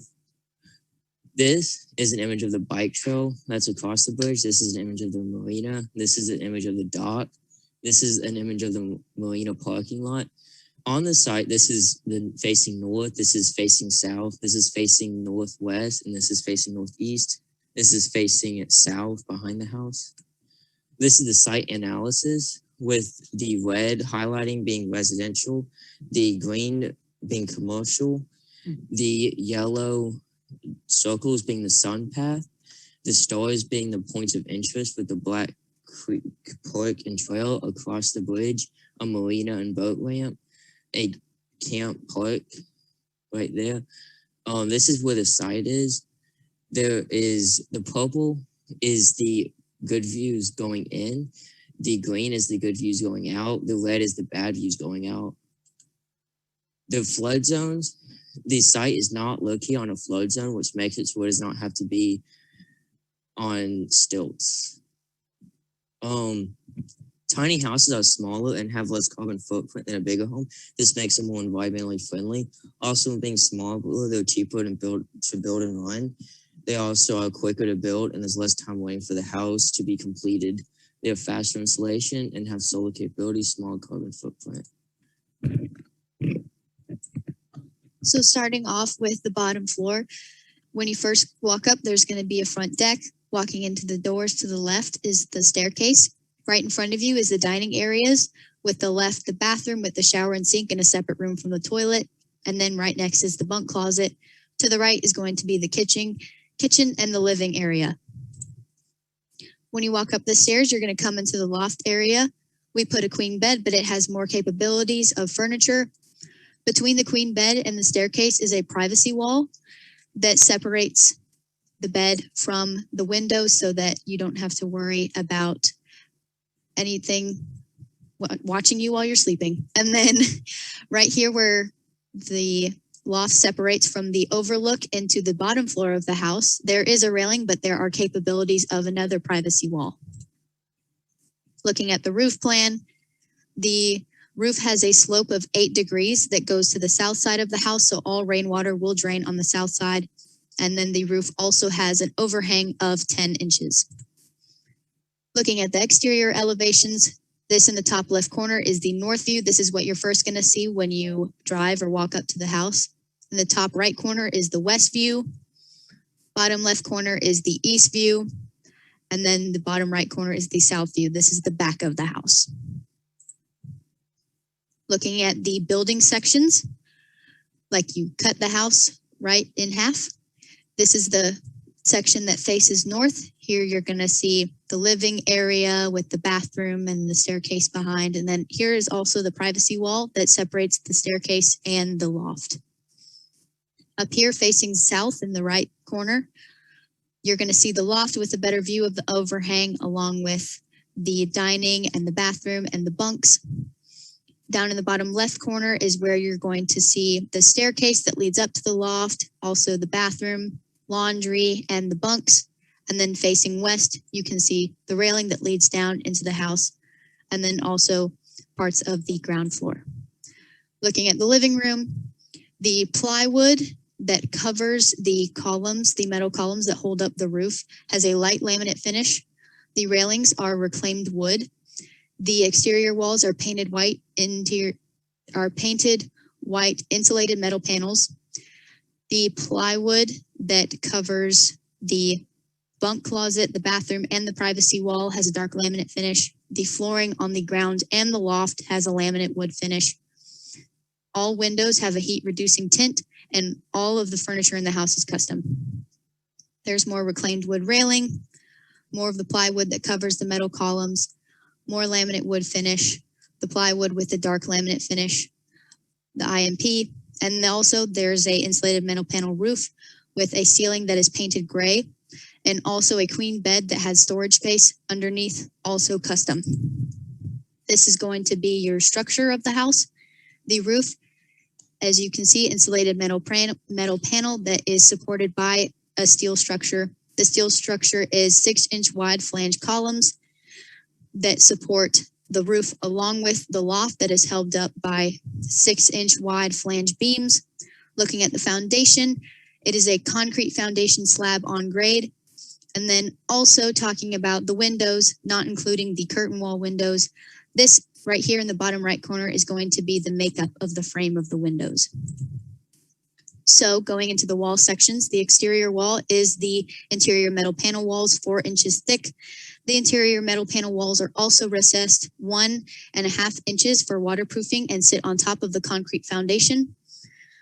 The interior walls that are used for the privacy wall and the bathroom are 4-inch metal stud, gypsum, and laminate finish. Talking about the sustainability of the home, the IMPs are 30% recycled, making them almost 100% recyclable and reusable. The toilet is also composting, so all of the waste goes underneath the house and can fertilize the soil. We also recommend that plants are used to decorate the home, which can purify the air, also reduce the carbon footprint, and give the home a little bit of color. Tiny homes are very efficient and energy usage due to their smaller appliances and less space, especially, which also reduces the carbon footprint. And having the curtain walls and windows, the light is more natural and makes the house less resilient on artificial light. For the house, we used insulated metal panels on the walls, and they are flexible. They're environmentally friendly with a lead credit, fire resistance, easy to install, quick construction time, energy efficient, strength durable with low maintenance. And they might have a more higher upfront cost. However, they are cheaper for the long run. The tiny house will have a Wi-Fi with Bluetooth capability, noise canceling speakers, an alarm system, and camera security. The budget mainly went into the foundation, the IMP panels, with it being a total of $95,000. It is less than the required budget of $125,000. The schedule with the first 2 weeks going into planning out where we'll go on the lot and planning out the house. Then it'll go into the foundation. Now the parts coming in and the foundation can come at the same time, also with supporting the support beams, framework, and electrical stuff being done at the same time. The total time for completion will be 10 weeks. And then finally, looking at exterior renderings of the house, up here in the top left corner is going to be the front view of the home where you can see inside of the curtain walls. In the right corner, this is going to be the southeast view of the home where you can see the back along with some of the curtain wall. Down here in the bottom is going to be the southwest view where you can also see the back of the house and the left side. Looking at the interior renderings, up in the top left is what you see when you first walk into the home, and then your view to the right, up here in the middle. This is also the bathroom, the shower, and the sink that lead to the toilet.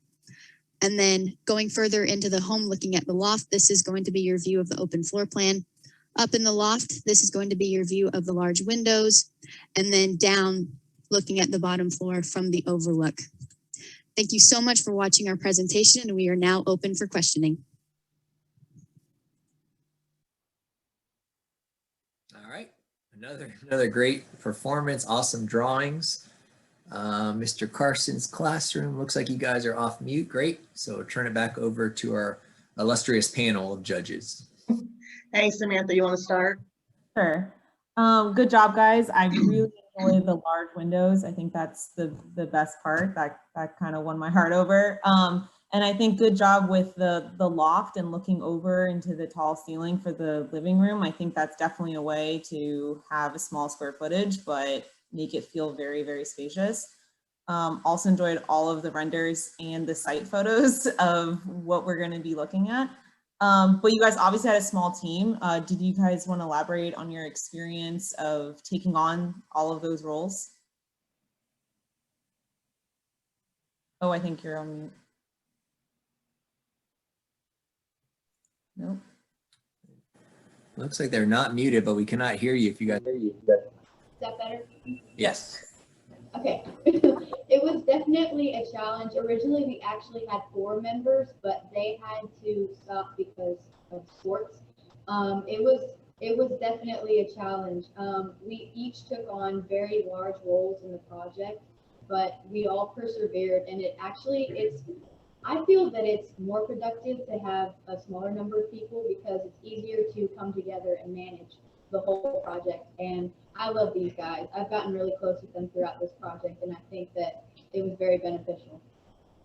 Great, that's a good experience. Good job. Jeff, I know you've got questions. I saw you making notes on the structural. Actually, I really don't have any questions, just a couple of comments. I think the whole approach to really turning how homes are built on its head and going steel framed and the IMP wall panels, insulated wall panels, really allowed you to use those big openings in the curtain wall, which I think, the modern home concept, kind of really opens it up and kinds of transitions it into a different type of space. So I think it was a unique approach and kind of, it was a good solution that we don't really see in the housing industry, but I think one that, is very feasible. Thank you. Well, congratulations. Small but mighty. That's what I'll say.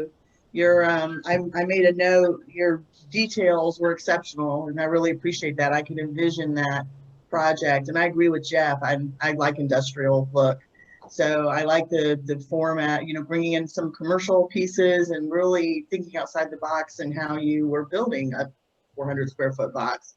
So with that, I guess I'll ask you the same question. What do you feel was the challenge for this RFP and in your design or your construction? And then what was your favorite part of your design and your constructability?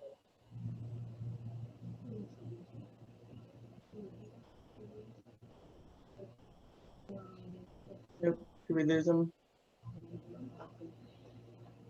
So I would say, I wouldn't say that the size of the house was the biggest problem. I would say that the biggest problem in the RFP was, I'm trying to think. What did you guys struggle on? What did you guys struggle on?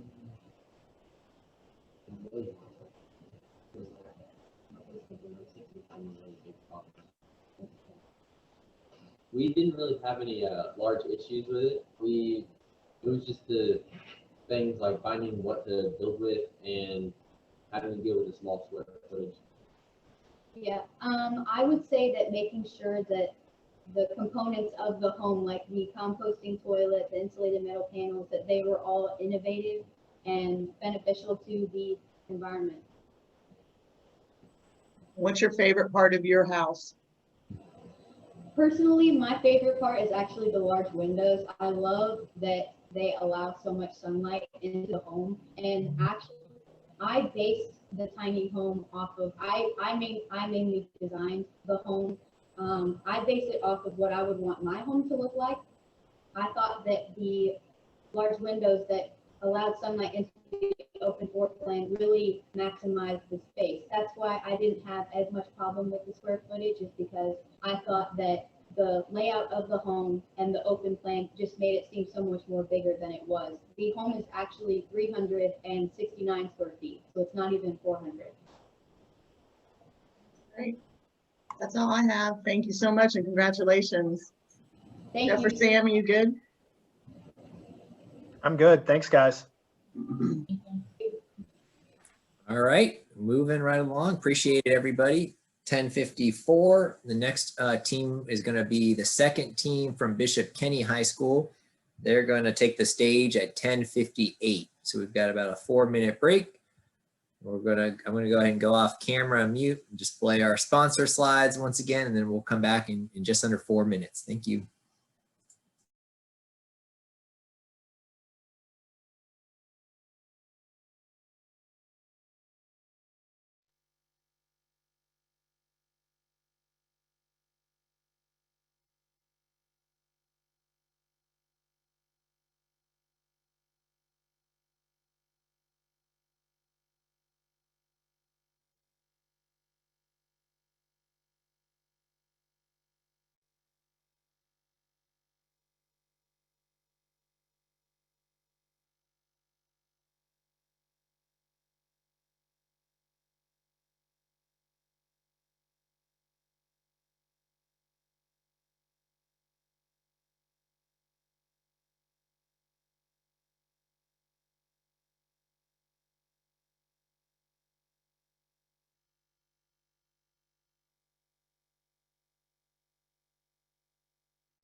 All right, hello everybody again. We're back at it, 10:58 on the dot.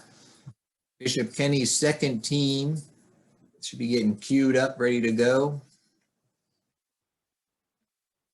I don't see you on video yet, so Miss Gallup, make sure you're got the students ready to go. I'm gonna play the presentation here.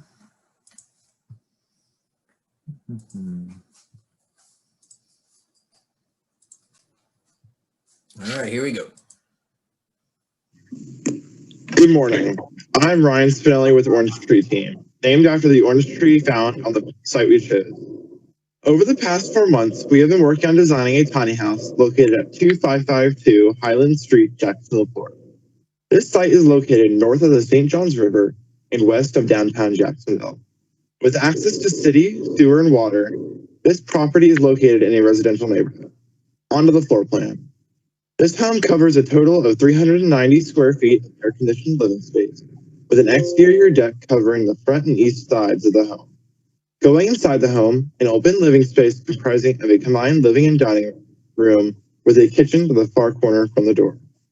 Inside this space, there is a fireplace to provide a gathering area for people in the living room, with a dining table adjacent to this area. Utilizing full-size appliances, this kitchen is ready for any decent-sized meal. Joining up with the kitchen, the restroom has a full-size shower with all of the accommodations needed for a residential home. Next to the bathroom, the secondary bedroom can primarily serve as a bunk room that can hold up to 2 people. Above this bedroom is the main bedroom, which can hold up to a queen-size bed. The use of 2 separate bedrooms allows for a family to live in this space. Next, we will go on to the wall section. Good morning. I'm Aiden Dreyer with Orange Street Team, and I'll be talking about the wall section. For the wall section, we have a wood framing and a concrete supported foundation and a shingled roof. And now for the electrical plan.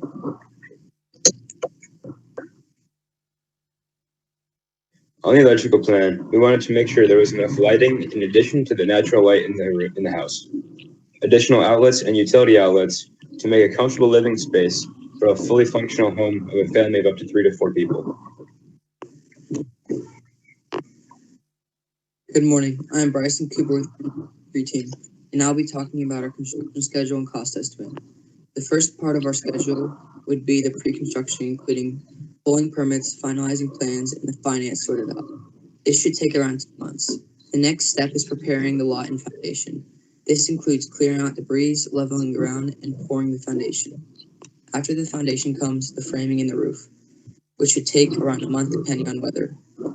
The wiring and plumbing started, and the outside of the house is finished. The inside, including the drywall and carpentry, is finished in about a month. The finishing steps include installing the flooring, painting, and finishing all plumbing and electrical. It should take about 7 months to build. The overall cost is about $123,714. This includes our property cost of building our tiny house, and our approximate labor cost. We came close to our budget of $125,000. Good morning. I am Sean Madian with the Orange Tree Team, and I will be presenting a 3D model. For our 3D model, I used Shaper 3D, an iPad program. I had little experience with the app prior to this design, but I quickly adapted and learned. In fact, after this project, my father decided to use the program to design a tiny house to build for my grandmother once she moves in. Moving on to the interior design slide. We decided to stick with a slate blue vinyl siding, white drywall, and dark ash gray flooring, along with some dark slate blue and burnt orange accents. Moving on to our sustainability. Our sustainability centers on 2 major factors, a garden and solar panels. We plan on installing solar panels after the house is built, and our garden idea came from the orange tree that we found on the lot. We are planning to plant 1 or 2 more citrus trees, such as limes or lemons, along with a variety of other plants, of course, after the house is finished. In conclusion, our property costs a grand total of $4,400, with a total cost estimate of $123,714. With a total build time of 7 months, this property is good for if you're moving to an area and want to build a house quickly.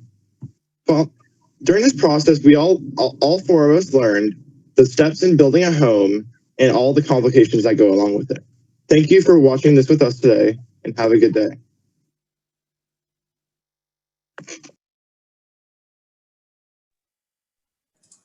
All right, great job, Bishop Kenny, team member Dose. All right, Miss Gallup, I see the camera on. It looks like you are all unmuted. So judges, take it away. Congratulations to your team. I loved your incorporation of putting some sort of food garden into your plan. I think, you know, a lot of people that are living in tiny houses, or especially in an area like you recognize in the Northwest Jax area, live in food deserts. So I think that's a great opportunity to use that property. What did you, how did you enjoy the process of doing this RFP, and what did you think was your surprise moment as you were working through the design and construction? We felt that building the garden and just the whole property in general, and the placement of the home, the site in general, also including the garden and all that, was focused around that there's already a pre-existing orange tree in the property, and that would, along with adding a garden on along with that, would allow for food to be produced on property and allow for reduced costs to the homeowner throughout time. That's great. Well, congratulations, Jeff. Yeah, I really like that you guys took into consideration the neighborhood and making it fit within the neighborhood, and, you know, considered the different stylings, but, you know, landed on something that fit within. Yeah, actually, Michelle, you took my question of, you know, kind of what was your favorite aspect, and, well, I guess, yeah, we'll go there. It's a little different. What was your favorite aspect of this home? Well, it was like kind of cool when we found that there was the orange tree using the Google Earth images, and it just kind of gave us another opportunity to build on our property idea.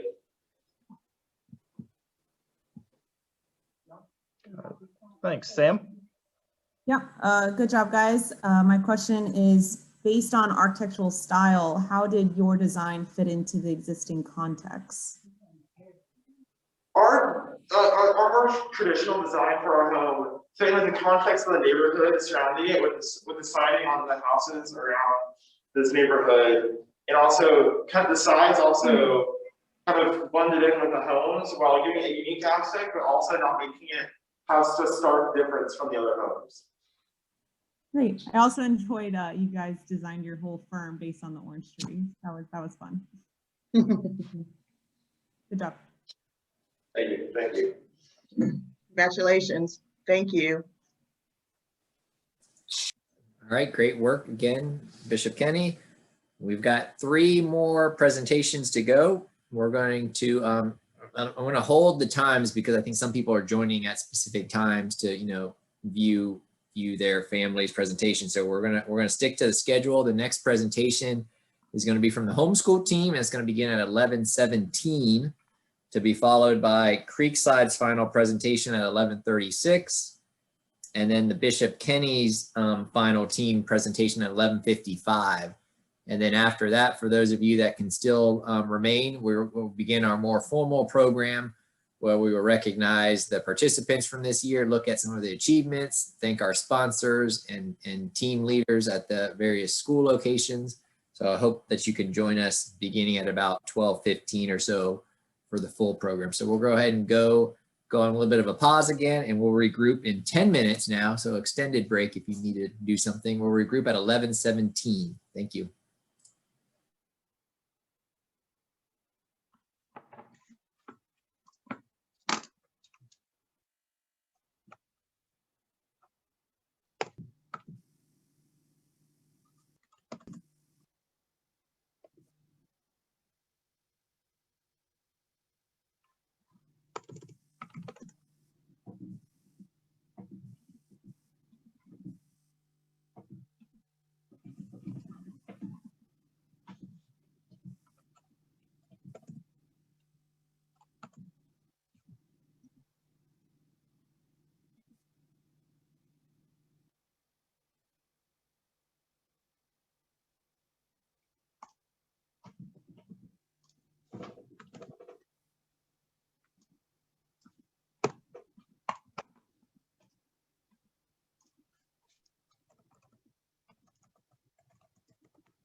Hey, Jacob, it's Finn Bonta calling. It's about 10:51 on this beautiful Friday. Just wanted to talk to you real quick about setting up a meeting like we have for the head hunters to be in a room together for next Friday, the 14th. Just wanted to connect with you on possible times. I've been talking to Bill McGrew. I've talked to Greg. We still want to have that meeting just to get together for maybe an hour or two just to discuss to see where we are on the costs. Gives us a nice bit of a week to work things out, but we definitely like to have that conversation with you, Dave Curley, and some of the MLB staff. I just wanted to pick your brain on times and what's best for you and maybe some other team members from your end. So give me a call back or send me an email. I'm got a couple of meetings today, but call me back on the cell phone, 321-604-5720.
And we're back, 11:17.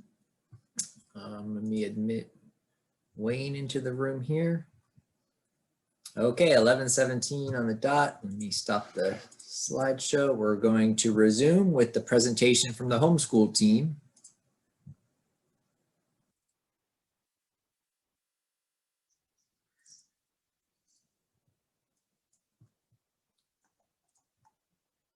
Sharing it now.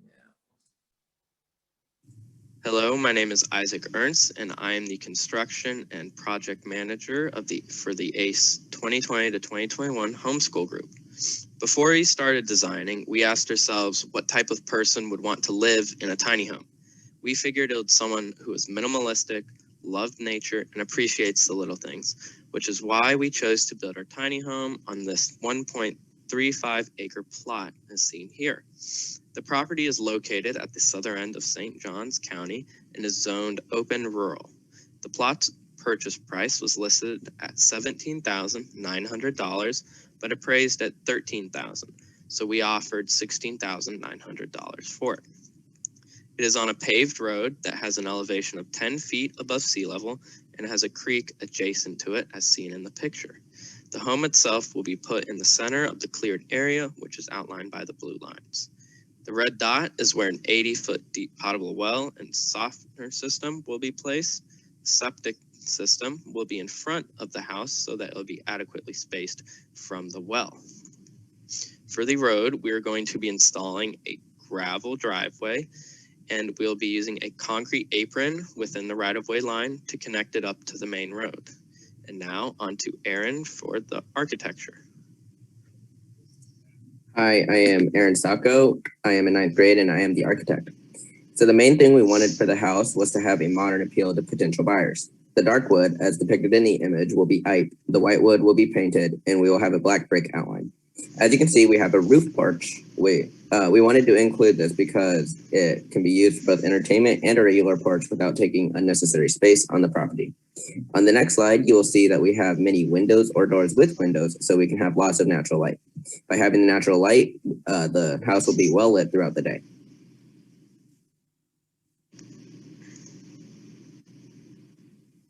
As stated before, we wanted to go with a modern appeal. This is the house we modeled our colors after. On the next slide, you will see the layout.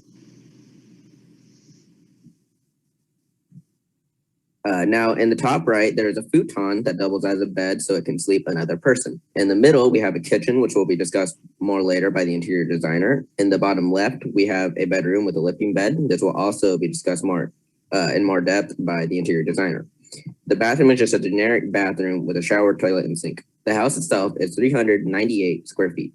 Now, on to Nick for more measurements.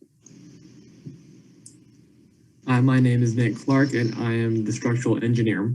To start off, both interior and exterior walls are 11 feet high, but the interior walls are 3.5 inches thick, and the exterior are 7 inches thick.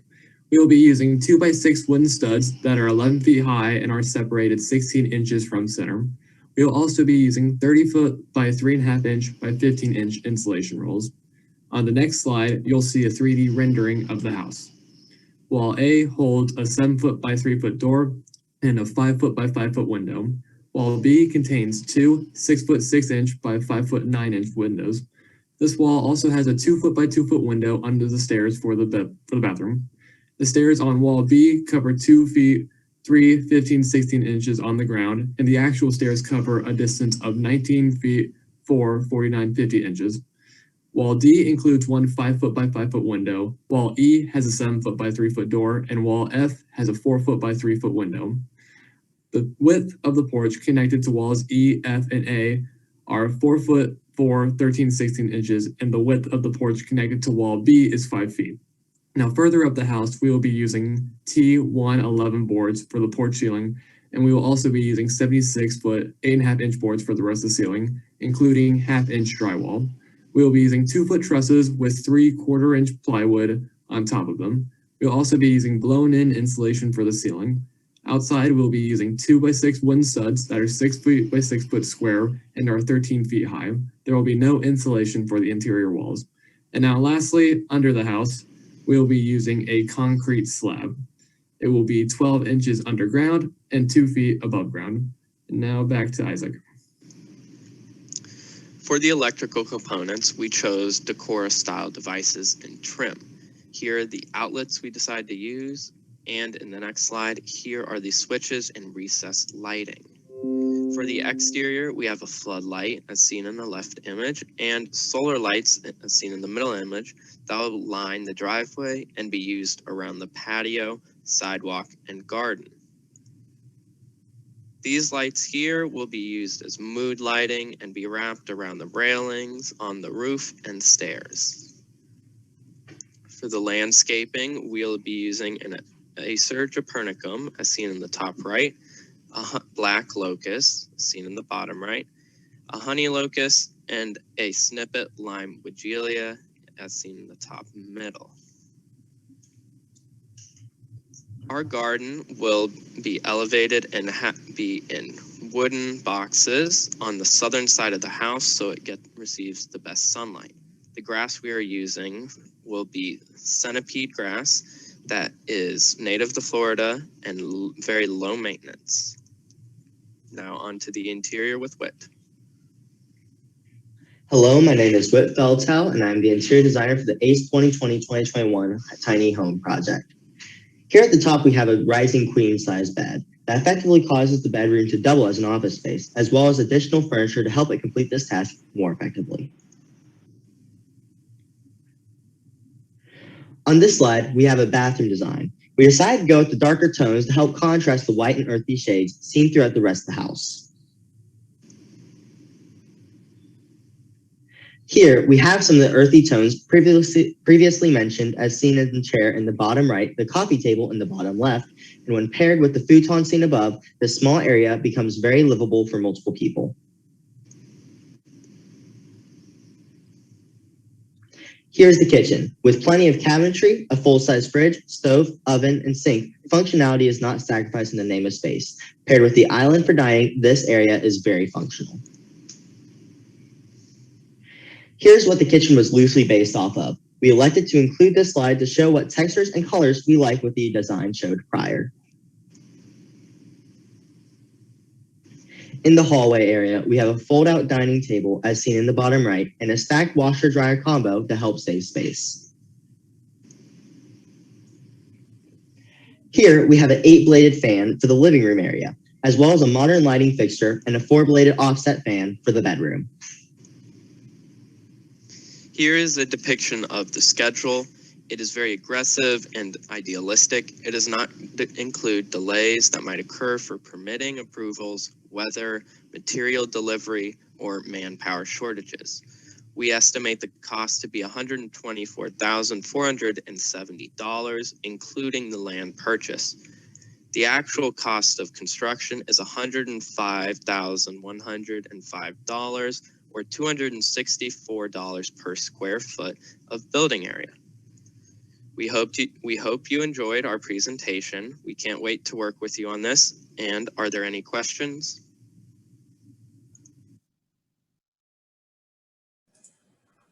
Great job, homeschool team. We're going to turn it over to our 3 judges once again for questions, comments. Hi, congratulations, you guys. I'm gonna, Jeff, you want to get us started? Yeah, I'll go first.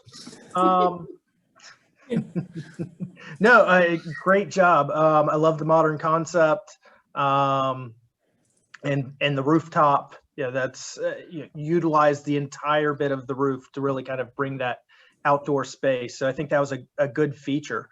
What's your favorite feature of the house? My favorite's the rooftop and that area. I love that since we didn't have a lot of space inside, we really wanted to make the outside very livable and very nice. So that's one of the reasons we put that there. Thanks, guys. Sam, Michelle? Sure. Good job. I like the modern style too. My question is, what made you decide to go with that style? And also, where on the site would the house sit? I believe we said in the middle, in the blue outline, we would put the house right in the middle facing the road. In regards to the design, we really just looked at many different things and we found we liked that best. So. Great. I think the materials and colors goes well with the site you chose. Thank you. Thank you. Yeah, I really like your design. It looks great. I just wanted to, could you circle back on why you selected such a rural property? It looked fairly isolated, and what would be your thoughts? Would they be more self-contained in some of the things they would have on their property if they're not close to any town? So we are about like 15 minutes away, almost in every direction from a lot of stores and restaurants. But really, it allowed us to really have like a very nice outdoor area, so it wasn't very loud too, which is one of the reasons we chose that site. And it was reasonably priced and fit our needs really well. So. Would you envision that this would be somewhere that someone would live full time, or it's more of a vacation or a weekend getaway? I think it could either be any of those. I think you could live there and it would be very nice, be a great place to come home and relax after a long day of work, or if you want to take a weekend to just get away and just relax. So I think it would do well in both cases. Great. How did you guys feel about the challenge with the 400 square feet?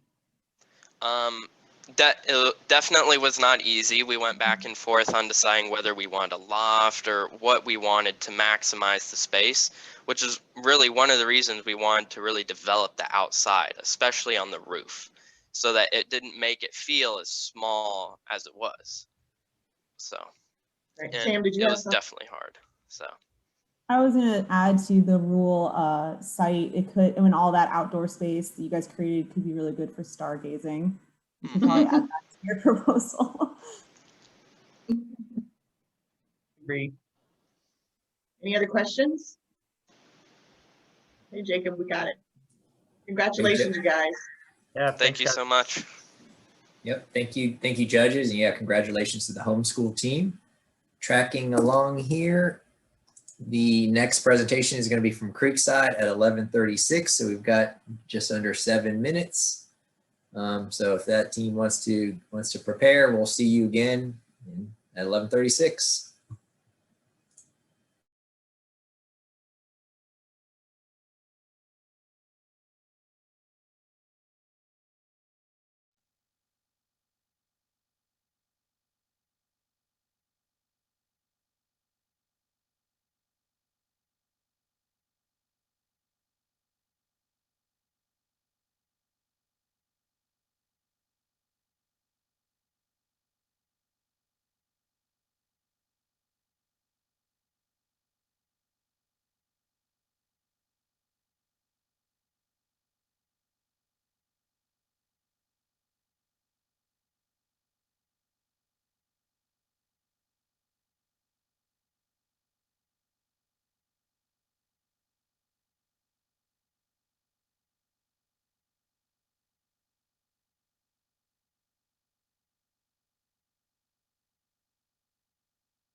And we are back.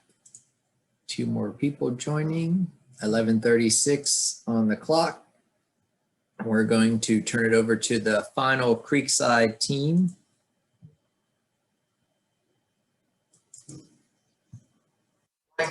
Bear with me one moment.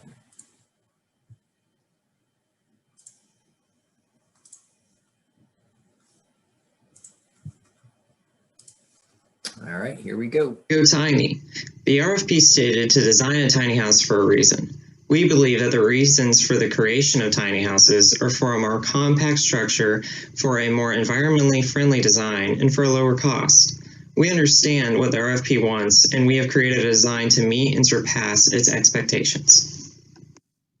My name is Jonathan Schuster, and I am the project manager of this team. Our team name is Tiny House Tetris, and our design is more affordable, has less of an environmental impact during construction, and has more customizable options when choosing a complete structure. Our design is made out of multiple cube-like buildings that are pre-manufactured and then installed on site. For the purpose of this presentation, we will be explaining one of the multiple ways you can create one of these structures. The design process. Initially, we went outside into the courtyard at our school and sketched out a basic layout within 400 square feet. We did this to get a feel for how large 400 square feet actually is. We created a sketch drawing of what we put into the chalk and agreed on an L-shaped design. After this, we transferred the sketches to Revit and continued further. Hello, I'm Brandon Ruck, and I was the civil engineer for this team. Perhaps my most important task over the course of this project was to find the spot for our little house to be constructed, one that I was able to do quite quickly and efficiently. The site I found has the attributes shown, and we used these to begin the design of our tiny house. Being that our home is located in Florida, water is a major concern. I was able to determine using both Google Maps and this flood zone map located in the bottom left the location of our site, and thus what flood zone category it fell into. Our house, despite its proximity to the coast, is at a very low risk for flooding. This is shown by a measurement which FEMA calls the base flood. And for us, our zone has only a 1% chance of equaling or exceeding that statistic in any given year. Hello, my name is Corgan Rotz, and I was the Revit specialist for our group. We have determined from the data that we found online that this site is both solid and level in its entirety. Also, here is a rendering of how we are going to position the house on the plot, with the house, the garage, the driveways, and the septic system all pictured. For our tiny home, we decided to use a mixture of both city-provided utilities as well as privately available resources. For electricity, we are going to use city-provided electricity as well as solar panels that we will install ourselves. We will be using city water because using water collection systems is impractical for a family of 3 or 4 due to the fact that each person uses about 80 to 100 gallons of water per day. And finally, we will be putting in a septic tank because sewer is the only utility that our site does not already have access to, and it will be very expensive to hook up to city sewer lines. The main defining feature of our house is our use of modular manufacturing. Essentially, once the potential homeowner speaks with the real estate agent and picks out a floor plan, the house will be constructed in 4 cube sections which will be shipped to the job site for easy construction. This allows for multiple key events to occur simultaneously, therefore cutting overall project time and saving money. Furthermore, we designed the house so that the bathroom and kitchen are on the same wet wall, which reduces the piping and saves money. We also have 2 unconditioned spaces, the utility room and the garage, which are used to store the water heater, furnace, and any other possessions of the homeowners. Lastly, our 2 bedrooms, as required by the RFP, are the upstairs room and the downstairs multi-purpose room, which includes a couch that can be turned into a bunk bed. Hi, I'm Erin Phillip, and I was a structural engineer for our group. Our main design concept revolves around having cubes that can be manufactured off-site and then transported on-site to be placed directly on the foundation. We are going to be using reclaimed steel screw piles, as seen in the top photo, for the foundation because they're commonly used in tiny houses, take less time to install compared to concrete and board piles, and can be pre-made. They, along with the prefabricated housing, are going to be used to support the idea of having less environmental disturbance due to their pre-constructability. We are also going to be using wood framing and plywood siding for the house, as well as fiberglass insulation. Since our cubes are going to be separately and connected on-site, we have connections for wiring and plumbing on the edges of the cubes where the rooms are going to connect. On the left is a picture of what our prefabricated houses are going to look like while being built. And on the right, we have a cross-section of our wall with the materials and dimensions labeled. Because our location is relatively near the coast, we're going to need wind protections to comply with the Florida building codes. These protections include reinforced connections between the floor, roof, and sides of the cubes, a hip roof to allow for increased wind flow, and environmentally friendly impact windows to protect against hurricanes or tropical storms. Hello, I'm Jacob Denson, and I was the mechanical and electrical engineer. As mentioned previously, we will store the water heater and central HVAC unit in a second floor unconditioned storage space. This will benefit our house, allowing us to reduce the amount of ducting needed and minimize the effect of water heater waste heat on conditioned air. In the bathroom, there will be a water reclamation system installed in the bathroom sink. The system will collect sink wastewater and pump it into the toilet cistern as a substitute for city water. There will be ceiling fans located on the first and second floor to increase air circulation and comfort. All light fixtures will use 750 lumen LED light bulbs, which are very energy efficient.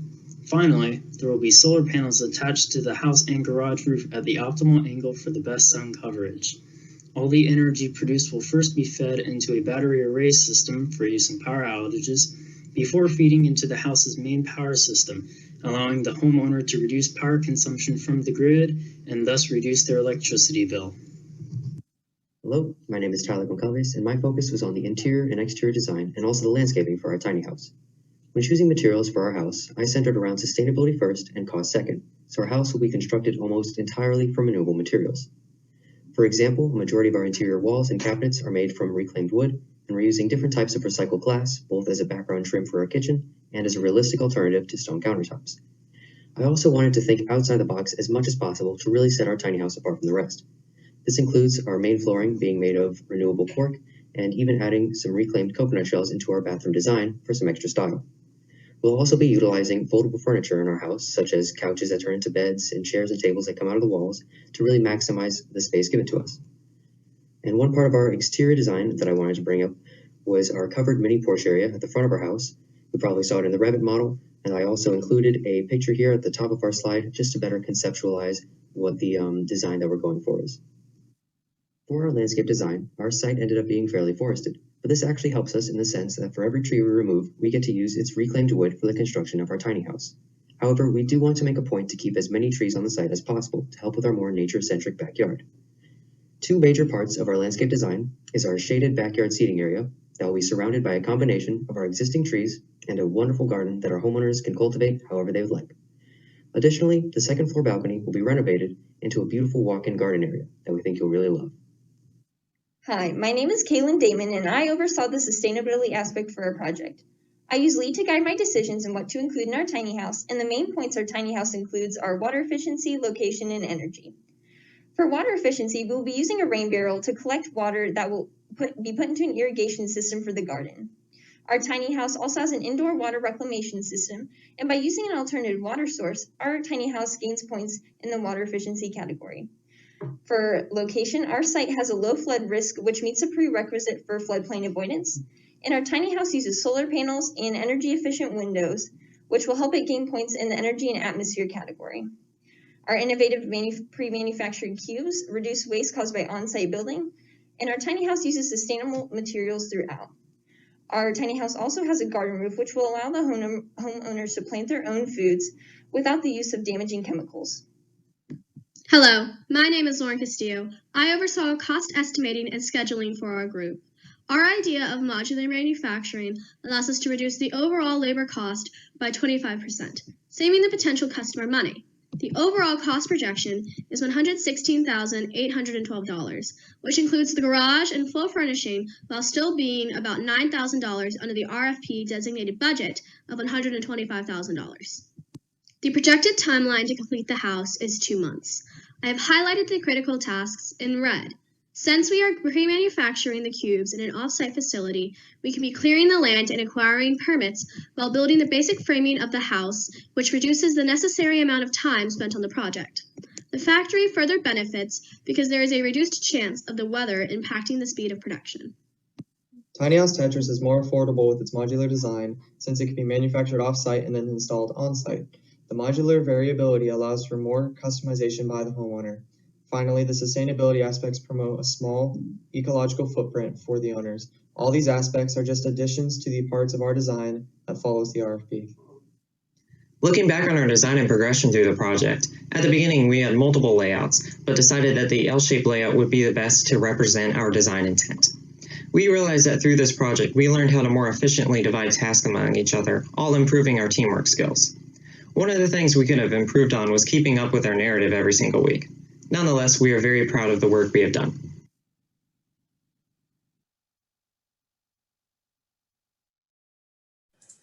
Awesome. Congratulations, Creekside Team 3. You got it in with 1 second to spare under the 10-minute deadline. Let's turn it over. Hopefully that wasn't the Creekside team speaking. I'm going to go on mute. I'm going to turn it over to the judges. Hi, everybody. Congratulations. Somebody's on here now that's not muting. Let me jump in here. I think I fixed it. Thank you. So congratulations, Creekside team number 3, Tiny House Tetris. Great ideas. Obviously, you have paid a lot of attention to details. I'm really curious about how you made the decision on the modular construction, and did you reach out to any companies that do that you've got budgets or some ideas from? Well, the modular design, we came up with that when creating the chalk outline, just because we had an idea of having a 10 by 10 area, like squares of being just building or being like rooms. And by us thinking of that, we kind of developed it into being like a whole modular shape and having it more customizable and like more options to do. And also I will ask Corrigan to answer that next question. So currently we have not spoken out to any companies that do specialize in modular manufacturing. However, we did speak to a mentor who is kind of familiar with the idea, mainly more like a mobile concept rather than a like in the ground pylon system like we are using. So that just kind of shows the contrasting ways that this can be implemented. And they kind of outline some of the different hardships that they've had with different devices that move the houses, whereas ours kind of solve that problem by just making it like a permanent structure. Very good. Well, great job, and I'm going to pass it to Jeff. Thank you. Thanks, Michelle. Yeah, great job, guys. Good thought process on the modular. I wanted to say thinking outside the box, but you're kind of boxing it together. So, no, good approach to the concept. And Michelle is right. Yeah, and you guys are right. There's challenges there to the modular that come with the shipping and connecting and everything that would need to be explored. But what I was really intrigued by was the chalk outline, and kind of when y'all drew that on the ground, what was that first feeling when you stepped into the box and realized what size you were dealing with and how that influenced your design throughout? Well, when we initially did the chalk outline, we realized it was very small. And at least for myself, I thought 400 square feet was going to be a lot larger. So that influenced a lot of the decisions we would make later on how close-knit we're going to have to keep everything together and how much smaller everything would have to be. Thanks, guys. Good job. Thank you. Samantha. Sorry, it was on mute. No, I want to congratulate you guys on, I think, the visual and oral part of the presentation. I thought it was really thought out, clearly stated, and so good job on that. I'll pull one of Michelle's question. What was your favorite part of your design? One of the, at least my favorite part of the design was just the modular aspect of it, and how it could be transferable to different buildings later on. Like if we were going to make a company out of this, it could be, people could buy our product and use, like have a living room area as a cube area. And or take that out and have another type of area in that spot. And that aspect, at least for myself, I think that was one of the more defining features of our project, and it excited me to work on this more. Great. Well, congratulations. Good job. Thank you. Yeah, thank you. Thanks. Great job, you guys. Thank you so much. Some more good ideas for me. Stealing all the ideas. Thank you, again, Creekside Team 3 and judges. So we've got one more presentation to go at 11:55. I would like to take an opportunity before maybe we go offline for a handful of minutes just to thank any of our distinguished guests that are joining us today. We're up to 77 participants. Oh, make it 78 now with another kind of unknown, so some people have names, and some names I recognize as mentors, some have companies, some have initials and weird codes. So we're not sure who everybody is that's joining us, but I do know that we've got some, again, distinguished guests from the various school districts. So appreciate representatives from St. Johns County, Duval County, and Clay County all joining us this morning and seeing the great work that students within your district are creating here today. Very impressive presentations to date. I'm sure we're going to have a 10th really strong one here in just a moment.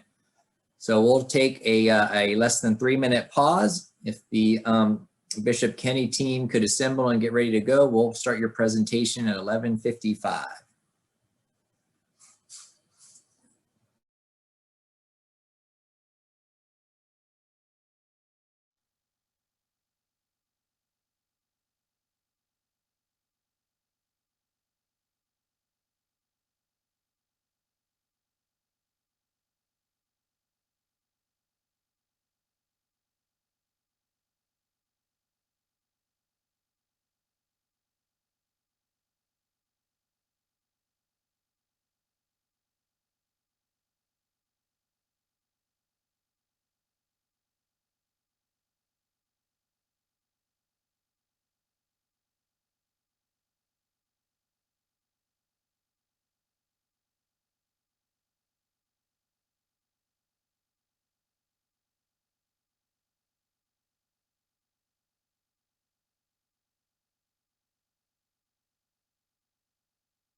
And we are back. Welcome back, everybody. 11:55, our final presentation of the day.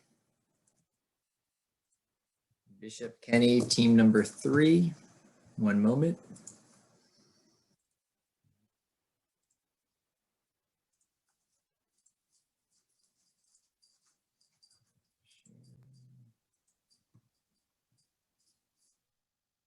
Hello, I'm King Gallup with Team Tiny Container.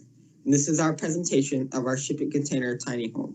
Our site is located at 9830 Sebald Road in Jacksonville, Florida. We chose this site because it is near downtown Jacksonville and has a great water view. It also is near the 295 exit ramp, so going into downtown Jacksonville is easy. It is also in a safe neighborhood. The site is 1.1 acres.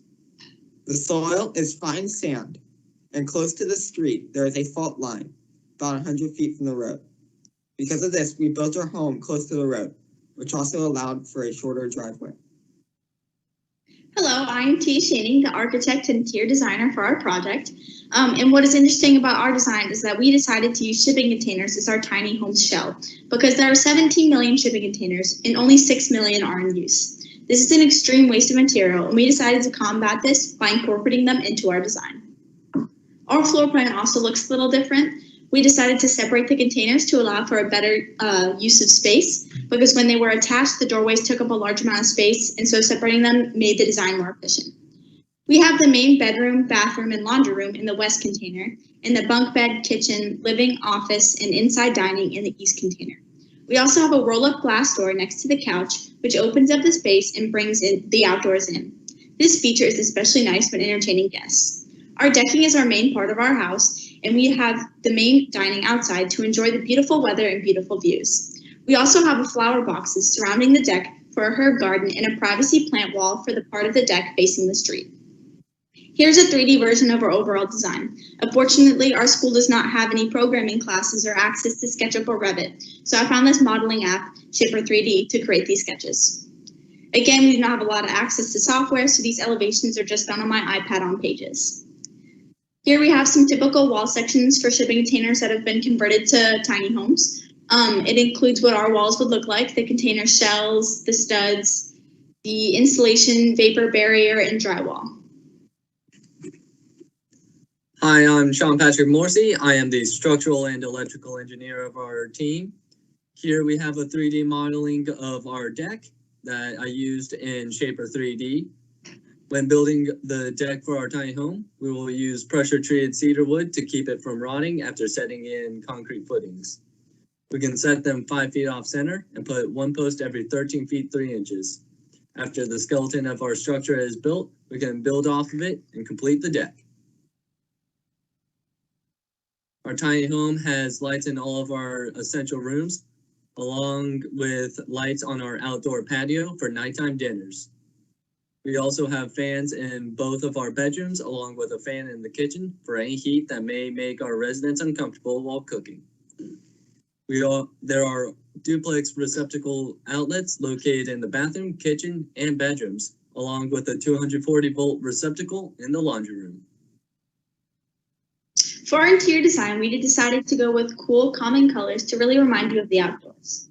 Most shipping containers come with really nice flooring, but in case the floors were in poor condition, we would use this cork floorings. We also have a wood countertop to tie in with the outdoors and a cost-effective subway tile as a backsplash and shower tile.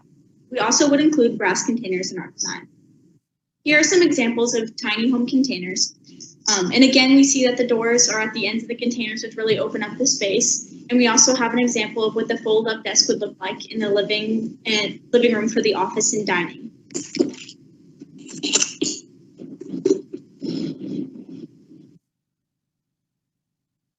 At the start of our construction schedule, we have pre-planning, land scheduling, and building permits. After that, we get into the site work, and then you get into the foundation and the driveway building. Now, one of the most important parts of our tiny home is the fact that we're using shipping containers. Now, on average, it takes about 25 days to put up a framing for a tiny house. But with shipping containers, this can be done in only 3 days. After that, we get into the interior wall installation and deck building. Then we get into the flooring if needed, and then the window and door installation. After that is the plumbing and electrical, then the drywall and paint. And then finally you get to the interior and exterior installation. I had a personal goal to build our house in under 100 days, and our house came in at 99.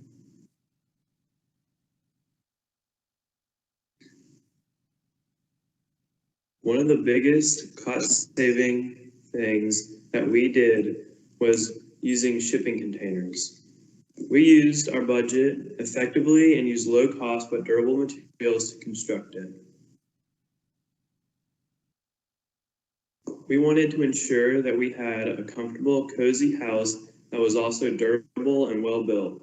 Another highlight of our house is the outdoor feature, the deck, which is the center of our house. We ended up coming in under our budget of $125,000 at $124,354. Hi, I am Julia Elrod. I did the sustainability for the project. According to Dartmouth College, there has been an increase in the carbon dioxide levels, which will lead to an increase in the temperature. And as the temperature increases, the growing season lengthens, resulting in more use of water. However, in various regions, there has been a decline in the amount of water available. As a result of this, we decided to provide a gray water system that can be utilized in order to create an efficient irrigation system. Through this system, the water from tubs, kitchen sinks, and even bathroom sinks will go through a plumbing that leads to the outside of the tiny home, and the water will go through a filtration system. We will use pea gravel as well as mustard seeds, which are utilized in order to remove any contaminants that are found in the water, especially from detergents and soaps. After the water is filtered, we will go through a drip irrigation system. Upon doing a science fair project for the last 2 years concerning irrigation systems, I have collected data in order to display the efficiency of the drip irrigation systems. Looking at the chart on the right, over the course of 1 month, the drip irrigation system used the least amount of water when growing chickpea seeds. On the left, we can see a structure of the drip irrigation system. Water will pass through drip emitters, which provide the plants with water through drops over a set period of time. This is vital as the plants can receive water throughout the day and will not get drenched. Lastly, for our privacy wall, we will provide a vertical flow and ebb hydroponic system in order to grow our herbs such as parsley, mint, and even rosemary. We will use rainwater chains in order to collect rainwater into a bucket. By the use of nutrient solutions, an air stone, and a pump, we will then transmit the water to the hydroponics tubes. The water that is not used by the plants will go into a rainwater runoff bucket to ensure that as much water is recycled. A felt covered sheet will be behind the tubing to ensure that there is a protective barrier among the different surfaces. The program that I use for these models is Notability. In conclusion, our total cost of the home was under budget at $124,354. The total time for construction was 99 days, and our innovative use of shipping containers saved money, time, and is sustainable. This concept could easily be replicated on a larger scale by prefabricating the design in a factory and shipped most anywhere as housing for victims of natural disasters. This was Team Tiny Container, and thank you for your attention. Well, so there's another idea for Michelle to borrow on the Tiny Container. So congratulations to Bishop Kenny. I see you guys on the camera. It looks like you're off mute, so we'll turn it to the judges. Hey, congratulations. Samantha, you want to kick us off? Sure. Yeah, good job. Very creative idea. I really like the design of pulling apart the shipping containers. I don't think everyone would have thought of that. So good job on creative thinking on that one. The question I have is, what was the biggest challenge to getting it built under 100 days? So probably the biggest challenge to getting it built under 100 days was getting a permit and the design for it. Now that took up about a third of the time, so around 30 days. But other than that, we were able to cut a lot of time by using the shipping containers, which made it more time effective. Perfect. Thank you. Good job, guys. Yeah. Yeah, I'm off mute. Yeah, guys, I love the concept. It's definitely a unique approach to this. And I guess, did you guys do a lot of research on this? Because you've actually come to the same conclusion and solution that a lot of people have come to when they've tried this, is the space, and so they'll separate them apart. And you'll see this a lot in more temperate climates, kind of third world countries where they're trying to build, temporary housing and hospitals. This is the solution that that a lot of those guys have come to. So kind of where was your inspiration for it, and have you been following any of the local projects that are trying to do this? I actually did do some research on like the cost and like the conditions of the shipping containers. We America exports or imports a lot of goods, so we have an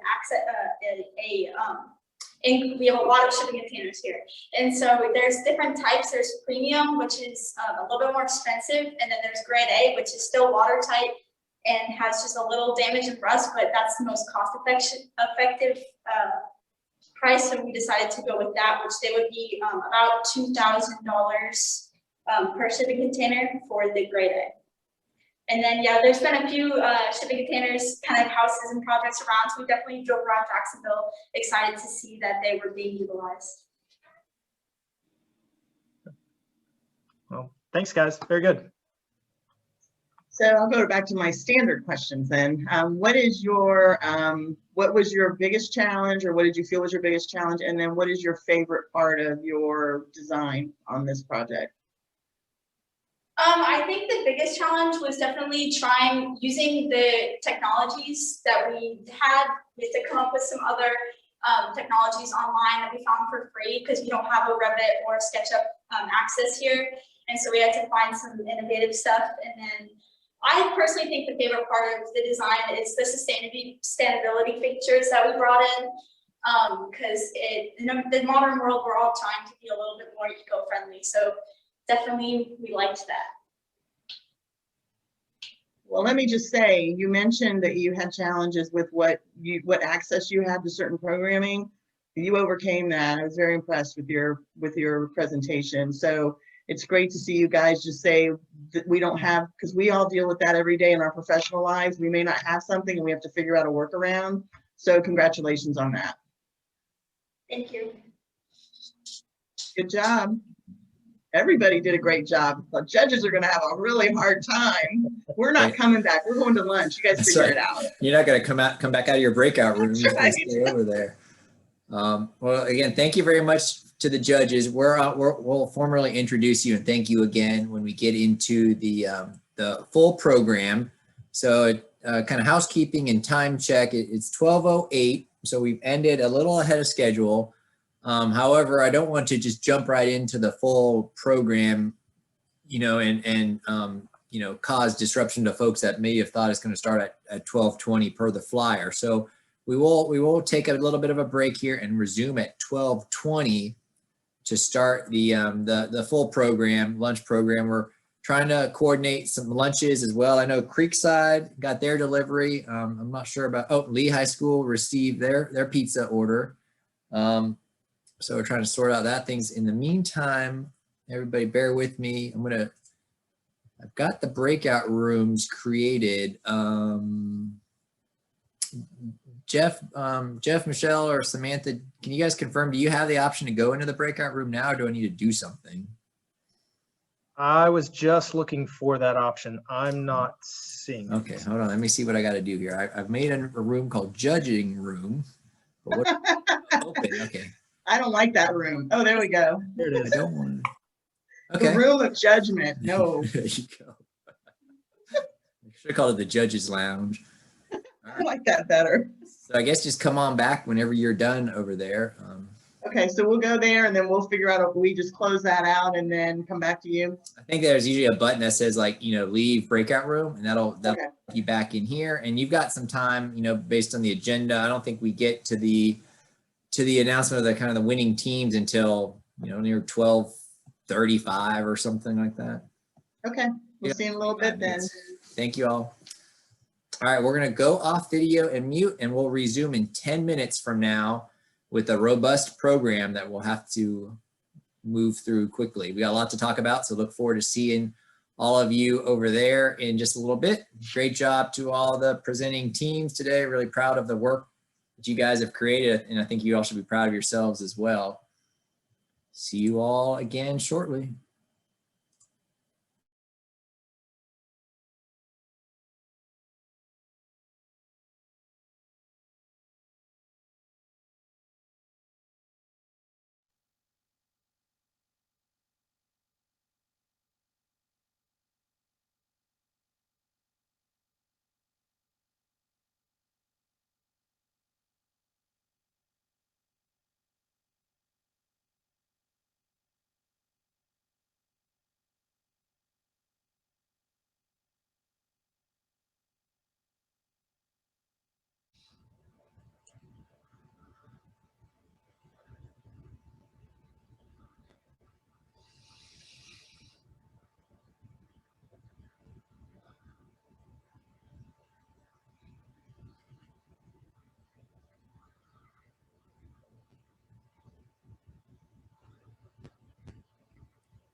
All right, well, we're back. Welcome back, everybody that was with us before and any new participants that have joined us.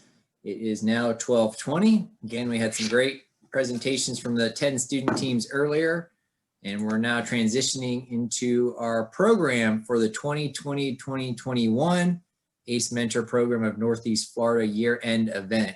We've got a full program with a lot to cover, and we're going to endeavor to finish at 1 o'clock. So everybody can enjoy this beautiful Friday we're having here. Just really fast, want to hit some quick recap of the year and kind of the overall program.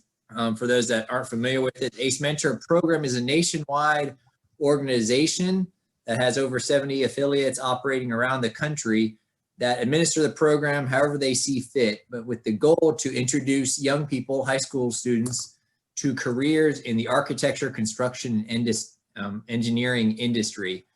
And how we do that here in Northeast Florida, typically we go to the schools or host students at one of our offices for the homeschool team.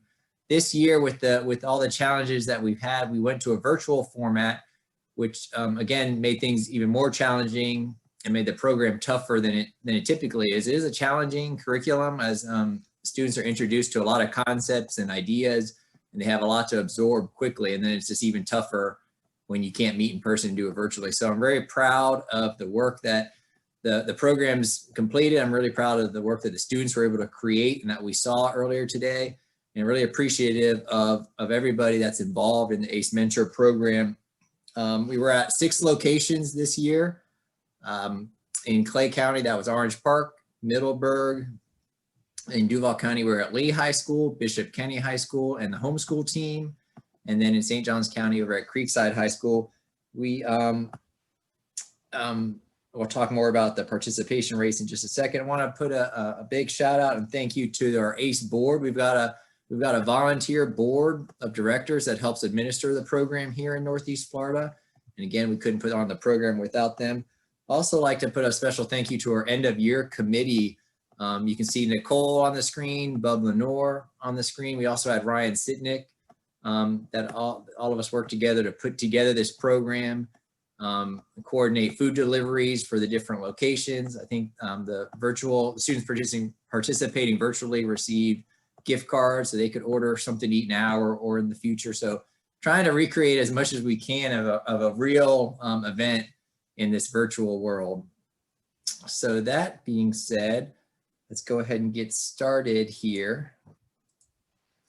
We've got several sponsors. We also could not administer this program without sponsors. So you'll see later on in our program, we've got a lot of scholarships that were given away this year, and we couldn't do that without our great participation from sponsors. So at maybe platinum level or above, the sponsors got an opportunity to provide a short video talking about whatever they want to talk about. So we're going to start with a presentation from DPR. So bear with me one second. I'll stop sharing that. Get this video cue. And I'll get this down better again in just one second, everybody. But let me play this video. You're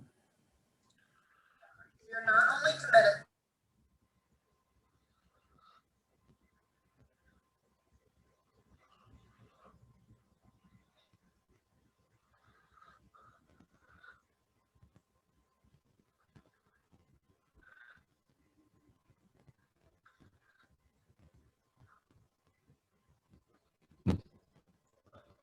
Report that FHEA is a proud sponsor of both ACE Mentoring and the Science Screen reports. We are acutely aware of the need for financial and relevant information resources. Given this need, we're proud, very proud to provide these to the students in the great state of Florida. It is our hope that all ACE participants are able to maximize the resources provided and multiply them in their educational journey. Consider healthcare engineering as you embark on your career path. Good luck and keep the faith. Thank you, Jeff. Great, thank you very much. Thank you for your support of the program. And you'll hear a little bit more from another healthcare provider, Baptist Health, in a little bit. All right, continuing forward here, again, as I think I've mentioned before, if not, I apologize, because I certainly meant to. We couldn't administer the program without the great support from the schools. So from the teachers that host the program, you know, in their time after school hours, typically, you can't do it without that part. And we're blessed to have a great group of teachers that support the program. And similarly, mentors. We can't run the program and administer the program without a great group of mentors. And again, we're blessed to have a large pool. As Nicole mentioned, we are looking to grow the program beginning next year as we go back to in-person meetings. And again, if you're joining us today and you're not a mentor now and you'd like to be one, please contact myself, Nicole, or Jeff Auld, who you guys can see on the call. He's actually leading our mentor committee as well. So we are going to be beginning the full court recruiting process here soon. So, you know, kind of wrapping up this and then start planning for next year. Oh, Kelly's back. I think we'll continue forward, and maybe we'll give her an opportunity to finish up after this. So I want to thank the teachers that support the program. So they are listed on the screen here. Miss Allison Gallup over at Bishop Kenny High School, Mr. Kevin Davenport at Creekside High School, Miss Monique Bell at Lee High School, Mr. Michael Carson over at Middleburg High School, and Mary Ellen DeMarco at Orange Park High School. So thank you very much, teachers. We really appreciate everything you do for the program. Hey, Kelly, I see you again. We'll offer you an opportunity to speak after this little section. Similarly, for the mentors, we've got a large group of mentors. I think there's about 35 participating this year. Over at Bishop Kenny, the team leader is David Shaning. We are also joined by Michael Jenkins, Marie McMaster, Samuel Mitchell, Drew Rowland, and Pete Tisdale. Thank you all very much. At Creekside, I lead the team over there. We are also joined by Nihal Awakil, Alex Anderson, who's a junior mentor. So he's currently going to school at UNF, graduated from Creekside High School and is back mentoring there. So kind of keeping the circle going. Judy Deschler, Tim Hutcherson, Bub Lenore, Elizabeth Bett Lentz, Dave Mathias, and Dylan Scanlon. So Dylan's another Creekside graduate. He's already finished college and is working at Matthews Design Group, but has come back to Creekside as a mentor now. So again, kind of a great life cycle, great stories there. The homeschool team is led by Wayne Petrone, and he's joined by Fred DeWitt, Arthur Mastro Nicola, Luke Nichols, and Michael Petrone over there. Lee High School is led by Crystal Markley and Robert Jackson, and supported by Kelly Hugg, Rebecca O'Neill, who is another junior mentor. You can see she's going to UNF right now. Amanda Pola Matidis and DeAndre Thomas Howard over at DPR. Middleburg mentors, they've got a lean team over there, so looking for some support if anybody wants to join over at Middleburg. Chise Nicholson and Michael Ackley, mentor there. Orange Park High School, a typo. Joseph DeMarco is the team leader. Richard Barrows, Tom Grogan, Catherine Harlan, again, another junior mentor. She's going to Clemson University right now, studying architecture. Kelly Mankinen, who you started to hear from earlier and we'll hear from again. And then Fernando Sanchez, another junior mentor participating while he's finishing up his college career. All right, before we just play this video, Kelly, do you want to take it away again? Hey gang, sorry about that.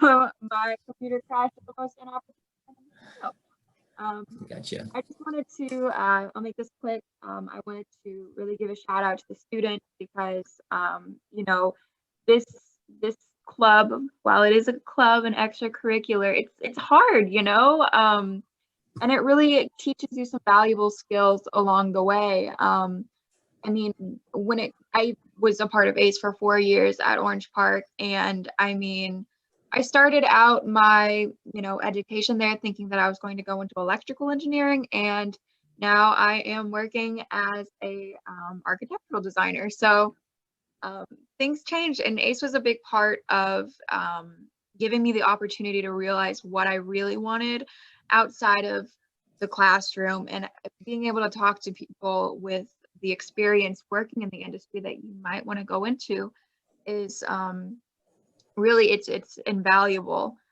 And it also, I mean, besides just getting the expertise of people, you're working on a project for months, you know, and usually, you know, when you're in class, you work on a project for a week, maybe two, but with this, you get to really see a design evolve and change and go through all those different creative processes. So what you start off with looks nothing like what you end up with.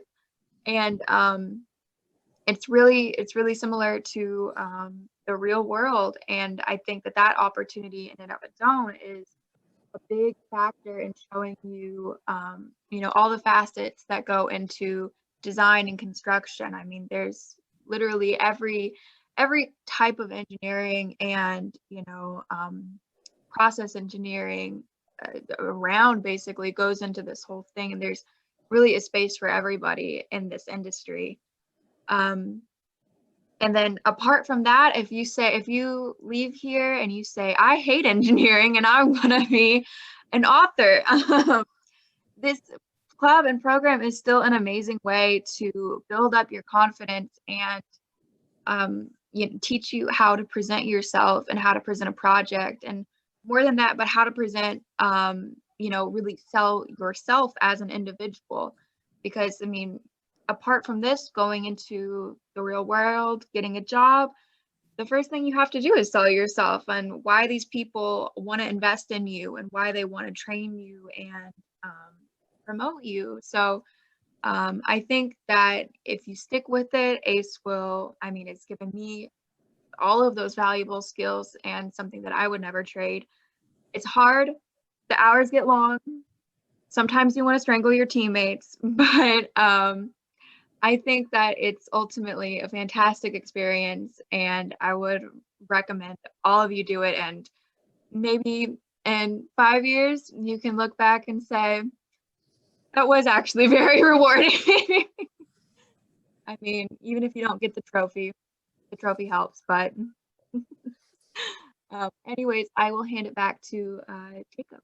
Awesome. Thank you very much, Kelly. And so you can see we've got a few examples joining us in the program now of high school students that finished the program and have joined us in the industry. So for any of the companies that are joining today, I mean, ACE does work and it is helping us grow that pipeline of young people joining us within this industry. So again, we appreciate all your support and we appreciate all the mentors and thank you very much, Kelly, for that.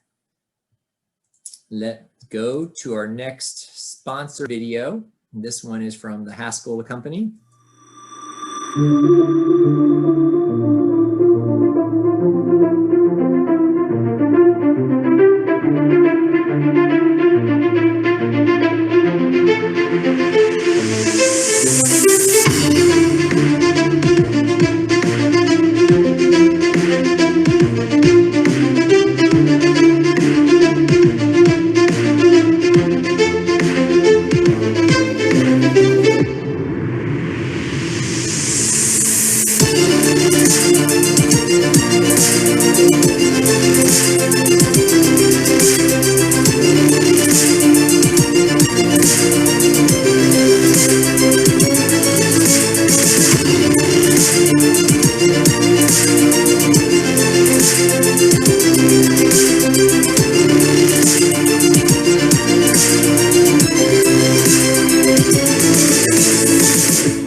All right, thank you very much to Haskell. Back to the PowerPoint slides. We're in the home stretch now, so hang with us here, everybody. Appreciate it. Next is one of the highlights in addition to the announcement of the winning teams, but the scholarship recipients is always a pleasure to be a part of every year as we're providing, you know, a little bit of support to young people to again pursue careers in our industry. The program this year is only funding college scholarships, but we also are open to funding any other things that gets young people in our industry. So if you've got a young person interested in joining in a skilled trade, we support apprenticeship fees or tools or books. We just didn't have any applicants this year, but that's another part of the ACE program. So I'm going to turn it over to Mr. Fred DeWitt to take us through. I'll drive for you, Fred, if you want to. Can you unmute yourself? There you go. Let's take it Good over. afternoon. I'd like to start off by welcoming all of you and a hearty well done to all the presentations from the different teams.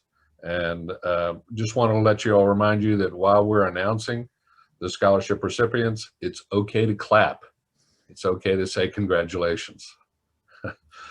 First on our list, awarded a scholarship of $1,000 as the Florida Healthcare Engineering Association Scholar, Rebecca O'Neill. Congratulations. Rebecca. Second, another one of our junior mentors selected as the Gilbane Scholar. A $1,000 scholarship goes to Alex Anderson. Thank you. One of our seniors this year, chosen as the Stellar Scholarship Scholar, a $2,500 scholarship goes to Emil O'Hara.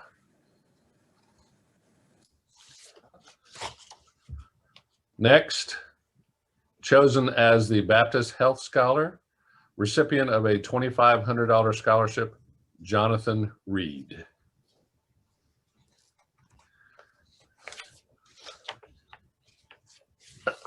Next, chosen as the Grisham Smith Scholar, the recipient of a $2,750 scholarship, Grayson Johnston. Congratulations.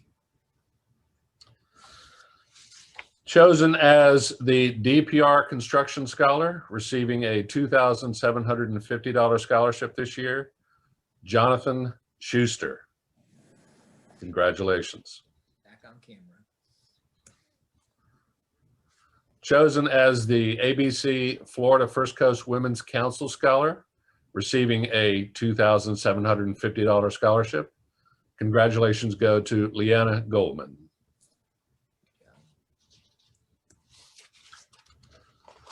And finally, and certainly not the least, chosen as the Founder Scholarship for this year, Elise Sirocco, a $3,000 scholarship.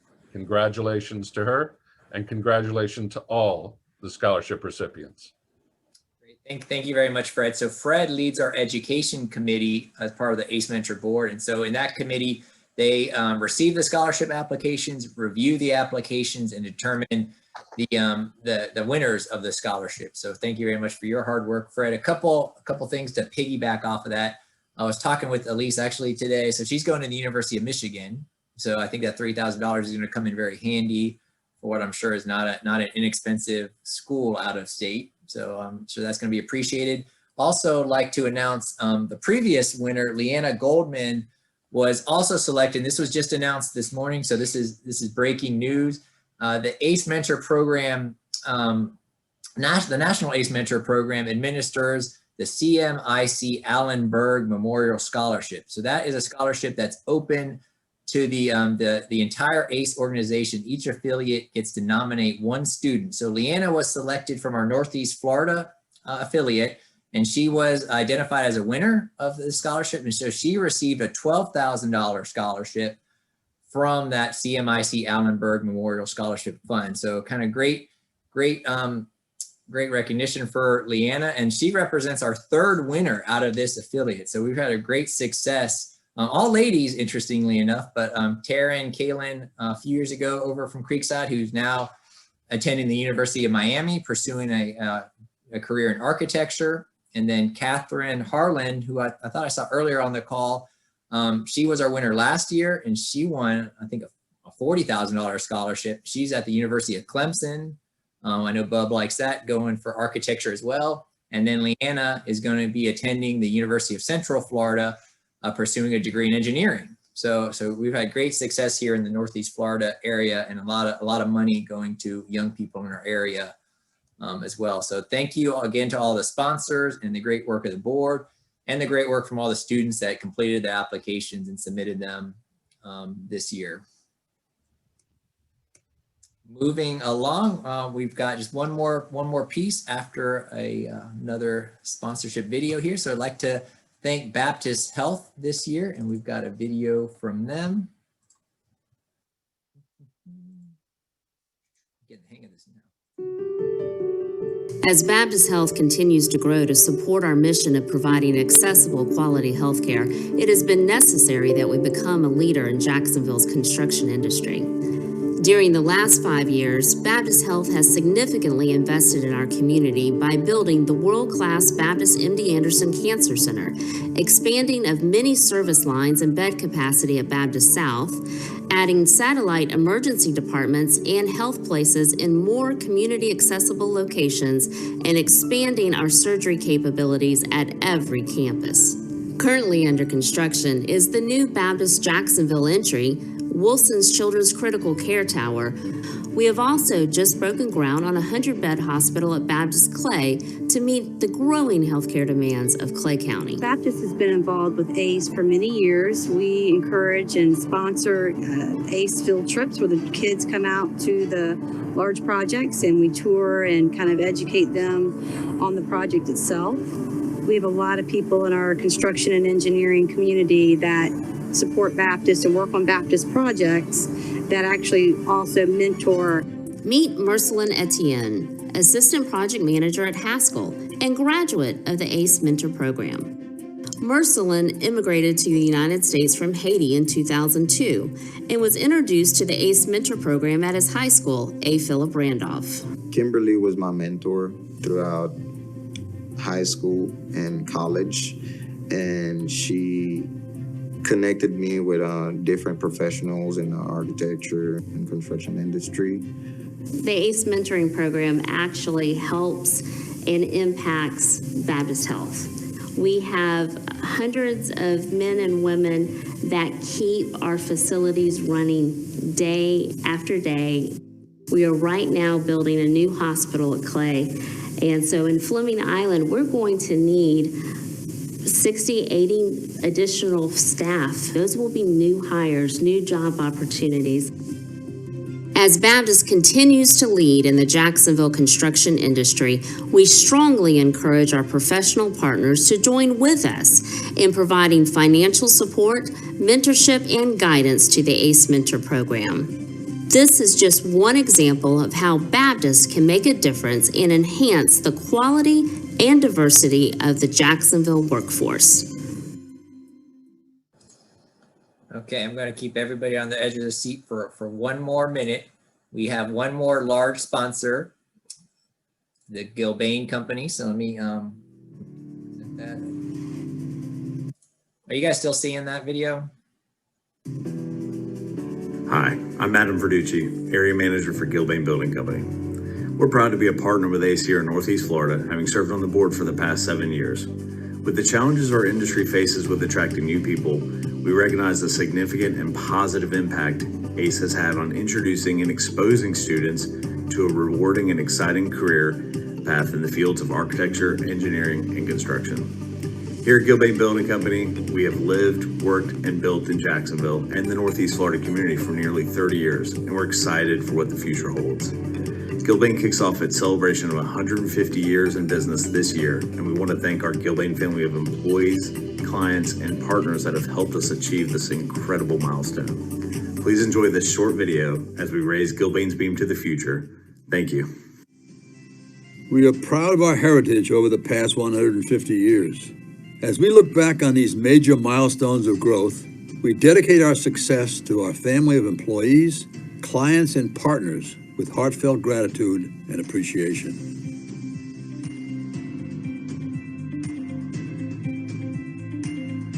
As we raise Gilbane's beam to the future, our purpose is greater than ever before.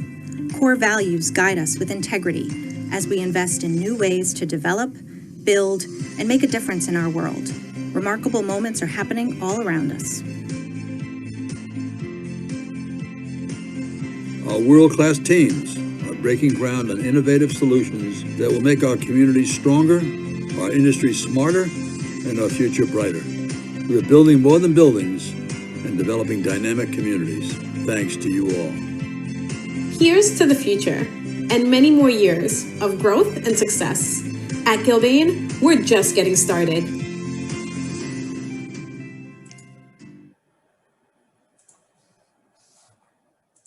All right, thank you very much to Gilbane and to Baptist Health for your sponsorship this year. And as everybody can see, we're just like with teachers and mentors, blessed to have some great sponsors that are doing really cool things in our community, both for young people as well as just really interesting projects. So, really great opportunities for young people here in the Northeast Florida community available via the ACE Mentor program and our sponsors. All right, so the moment that a lot of folks have been waiting for, we are going to dive into the announcements of our winning teams. And I apologize for this, but I cannot remember, Bub, if you wanted to introduce the judges or if they were going to introduce themselves. How do we want to handle that? John, Jacob, we were going to have the judges do themselves. Okay, so we'll go from left to right and start with you, Jeff, if you would tell us a little bit about yourself. Sure thing. I'm Jeff Auld. I'm a structural engineer with RS&H. Been involved with the ACE program for, 10 or 12 years now, actually. Started out as a mentor. It's just been a great program for that entire time frame and being involved in different ways. So switching to virtual has been a challenge for everybody, but I really think everybody stepped up to it, and the way the students have responded and the presentations are just getting better and better. You're making it harder and harder to find a winner every year. So thank you to everybody involved this year. You did phenomenal. Thank you, Jeff. Samantha?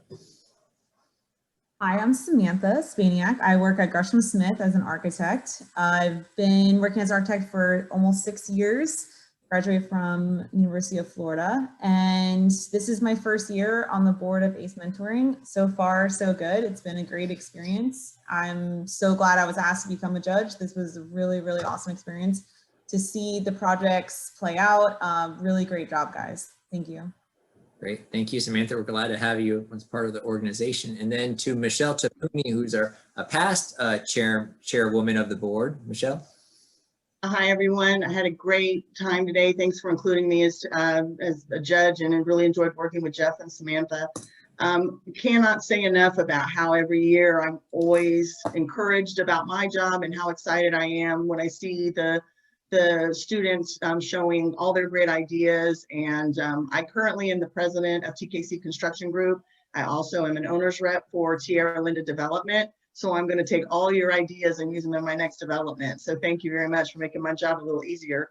But you can't say enough about all of you, and I'm grateful to be here. All right, thank you again for all three of your support for this. It's a lot of time today, but we really appreciate you sticking with us this whole time. And let's go to the winner. So who's taking the lead, judges? So let me start by saying, and I'd like Samantha and Jeff will chime in with some of their notes as well, but we start by saying that the scores were really tight, and we had some separation of less than a point.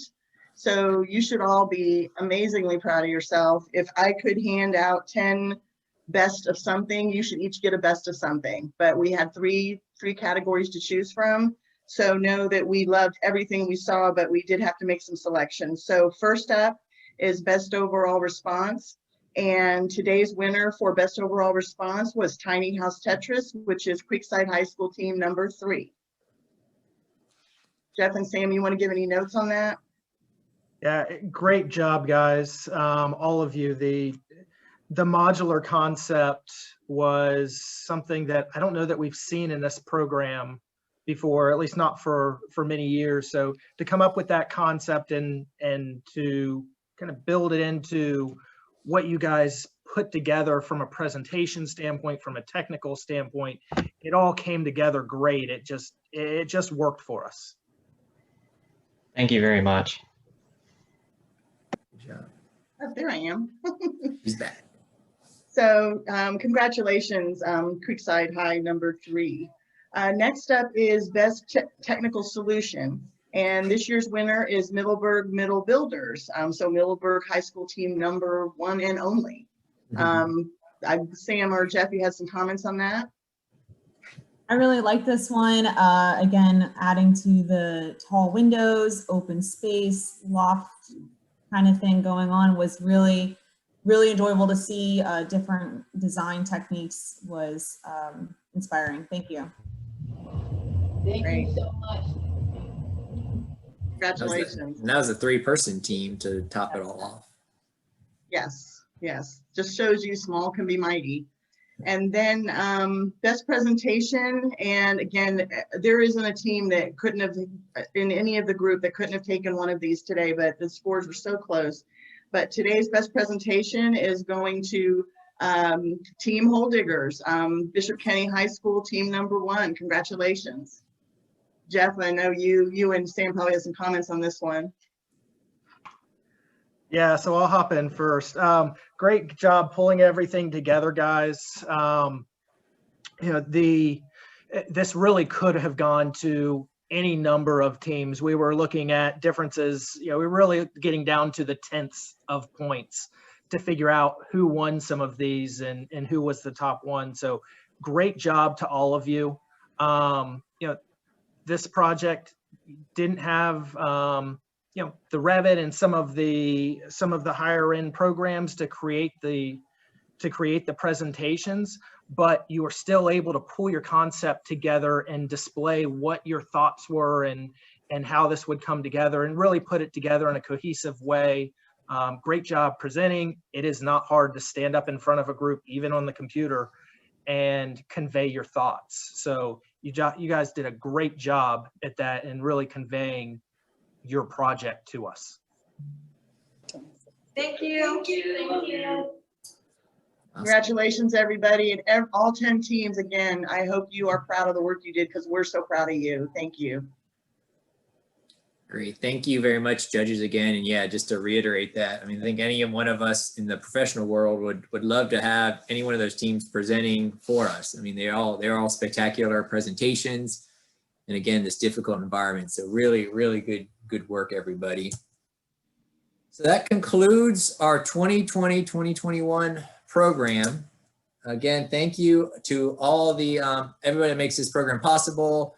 The schools, the school districts, mentors, board members, sponsors, students, our guest judges. Thank you to everybody. We are looking forward to coming back in person next year, but we did learn a lot this year that we might borrow and take some things on. You know, so some of these virtual presentations in the large format, maybe we'll keep some of those or use more recording. So we did learn a lot this year that could benefit us well in the future. So thank you all very much. I don't know if I want to, or I guess I can ask if anybody has anything else they want to add. You know, go ahead and try unmuting. We'll see if this works. It could be a challenge, but if you'd like to say a few words, please go ahead. If you need to drop off, I understand. Thank you, Dave. I see you clapping over there. Thanks for your support. So Jacob, this is Bub. Listen, on behalf of the ACE board, I just want to thank you for all you've done. You did a great job with this presentation, pulling this program together, and you've done a great job leading the program all year. So thanks for what you've done too. Oh, no problem. It's great. Yeah, great to have you guys all participate, team effort. You know, and I'm just glad we got through this this virtual event. Not too bad. Only a couple of technical challenges. Yeah, and I will point out that Nicole, you did an excellent job too. She's doing all right. Thank you, Bab. All right, everybody. Well, we really appreciate it. Have a great rest of your Friday. And thank you all again. Oh, see you guys next year. All right. Yes, sir. Yep. Bye. Let's get some mentors, Jeff. We're gonna need them. Oh, Creek, Mr. Davenport, you got something there at Creekside? There you go. Yeah, good job. And we'll be in touch with information for the scholarship winners too. Usually we give you the check with the instructions. Here, I'll likely just follow up with an email about next steps that you need to do. Or Nicole or I will, one of us. Just got to find the instructions again. All right, thanks everybody. Thanks for all your support. Thanks judges, thanks mentors, board members. See ya.